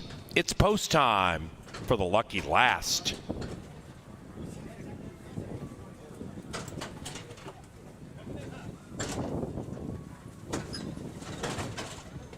Moving in, Minnesota Maidens for a nice purse of $35K, sprinting on the turf. Bellfire, one of 3 firsters, has gone in. Ghost of Genevieve, the 7-5 favorite. And Knowles Angel.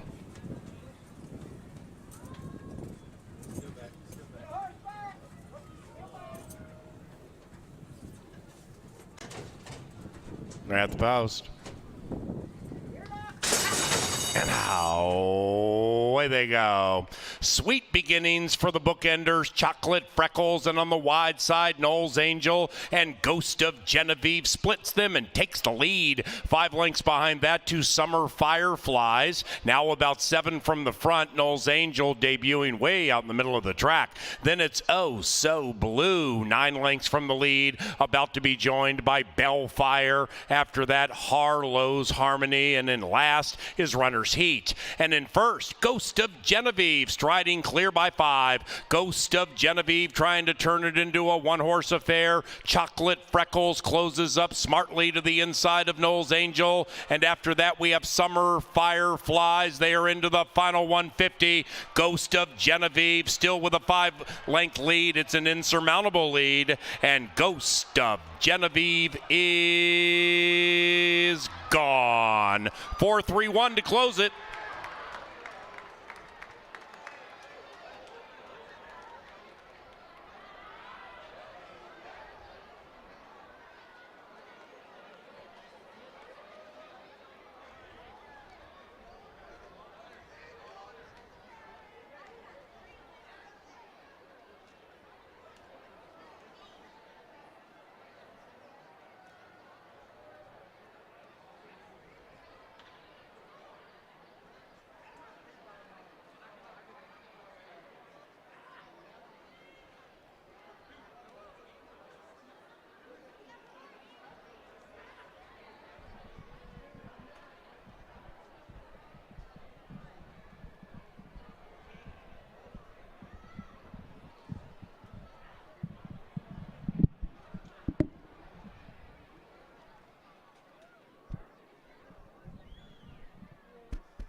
Sunday is official. Kids about set to run on the track in a little bit once the ponies come by us. Be within the next 3-4 minutes.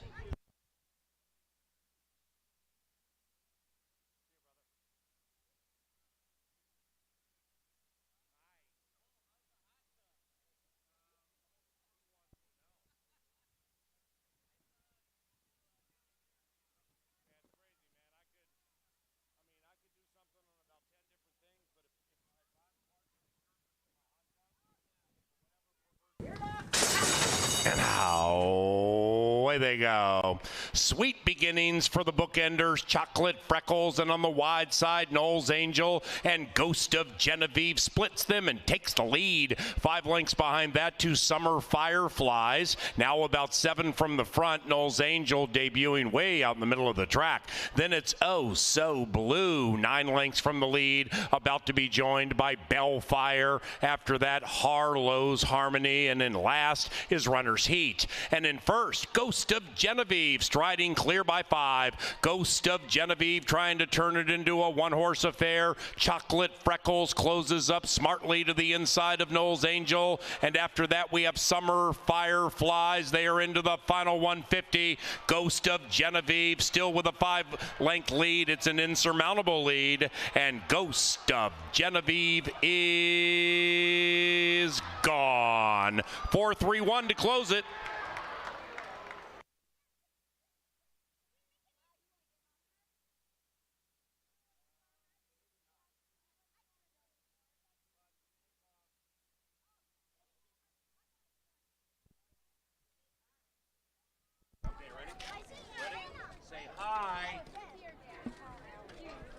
Hi.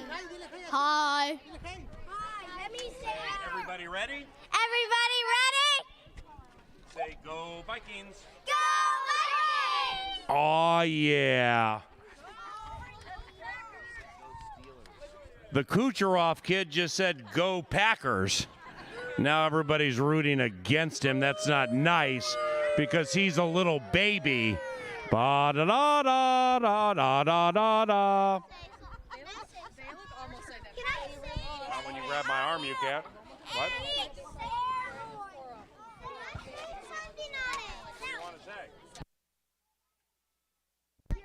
Vikings are the best. My man.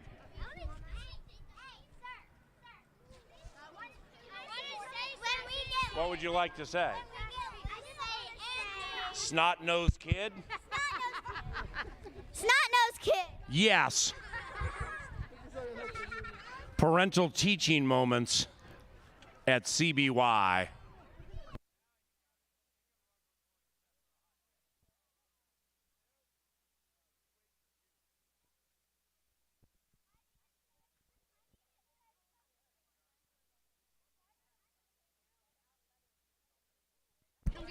Here they come.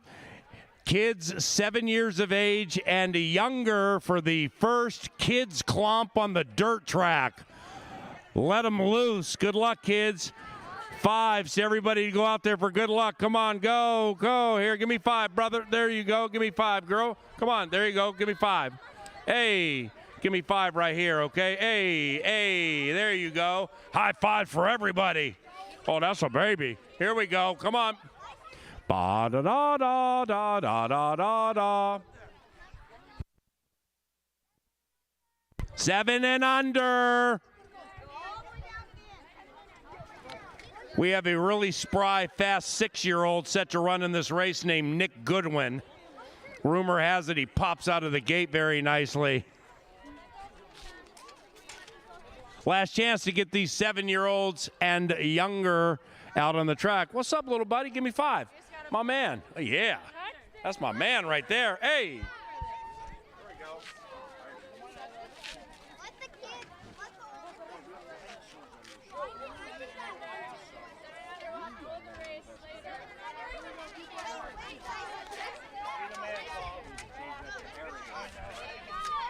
Last chance for these kids. Gone with these kids. All right, about ready to close that gate. Yep, go all the way to the inside. We got a big group for the baby kids race. Last chance. Ready, go! Here come the little babies, and they're flying down the track. Oh, the kid in the blue cap's very fast. Stop, take a look and listen, and come back. Oh, the kid in the black sweats is reaping the benefits. We have the kid in the Gopher shirt with a face plant, which is metaphorical to Gopher sports. Well done, ladies and gentlemen. Well done, boys and girls. All right. Will the mom or the dad of the Gopher kid please tend to the crying child? Come on, buddy. Hey, buddy, right here. Give me 5. Run down here like a touchdown call. Come on, buddy. You can do it. Give me 5. Come on. He's to the 10. He's to the 5. And it's touchdown, little buddy.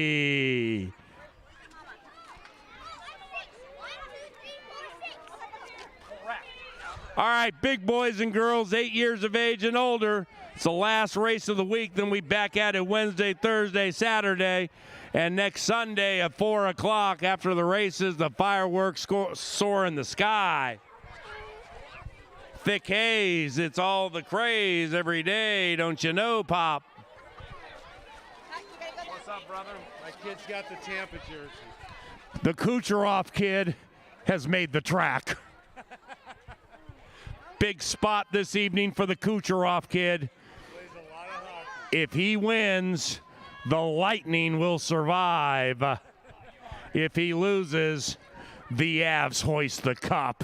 Boy, there's a lot. Now remember, hey kids, okay? Remember, wait for me to say G-O. Wait for me to say that word, okay? All right, last chance. Ready? And that's the future of America? Can't be worse than now. Ready? Go! And oh, the Kucherov kid came to play. The Kucherov kid's flying. So is the kid in the orange shirt, looking like Halloween in June. As they turn around, we're down to 2. Kucherov, McKinnon. I'm giving it to Kucherov because he's wearing a sweater and it's like 80 degrees.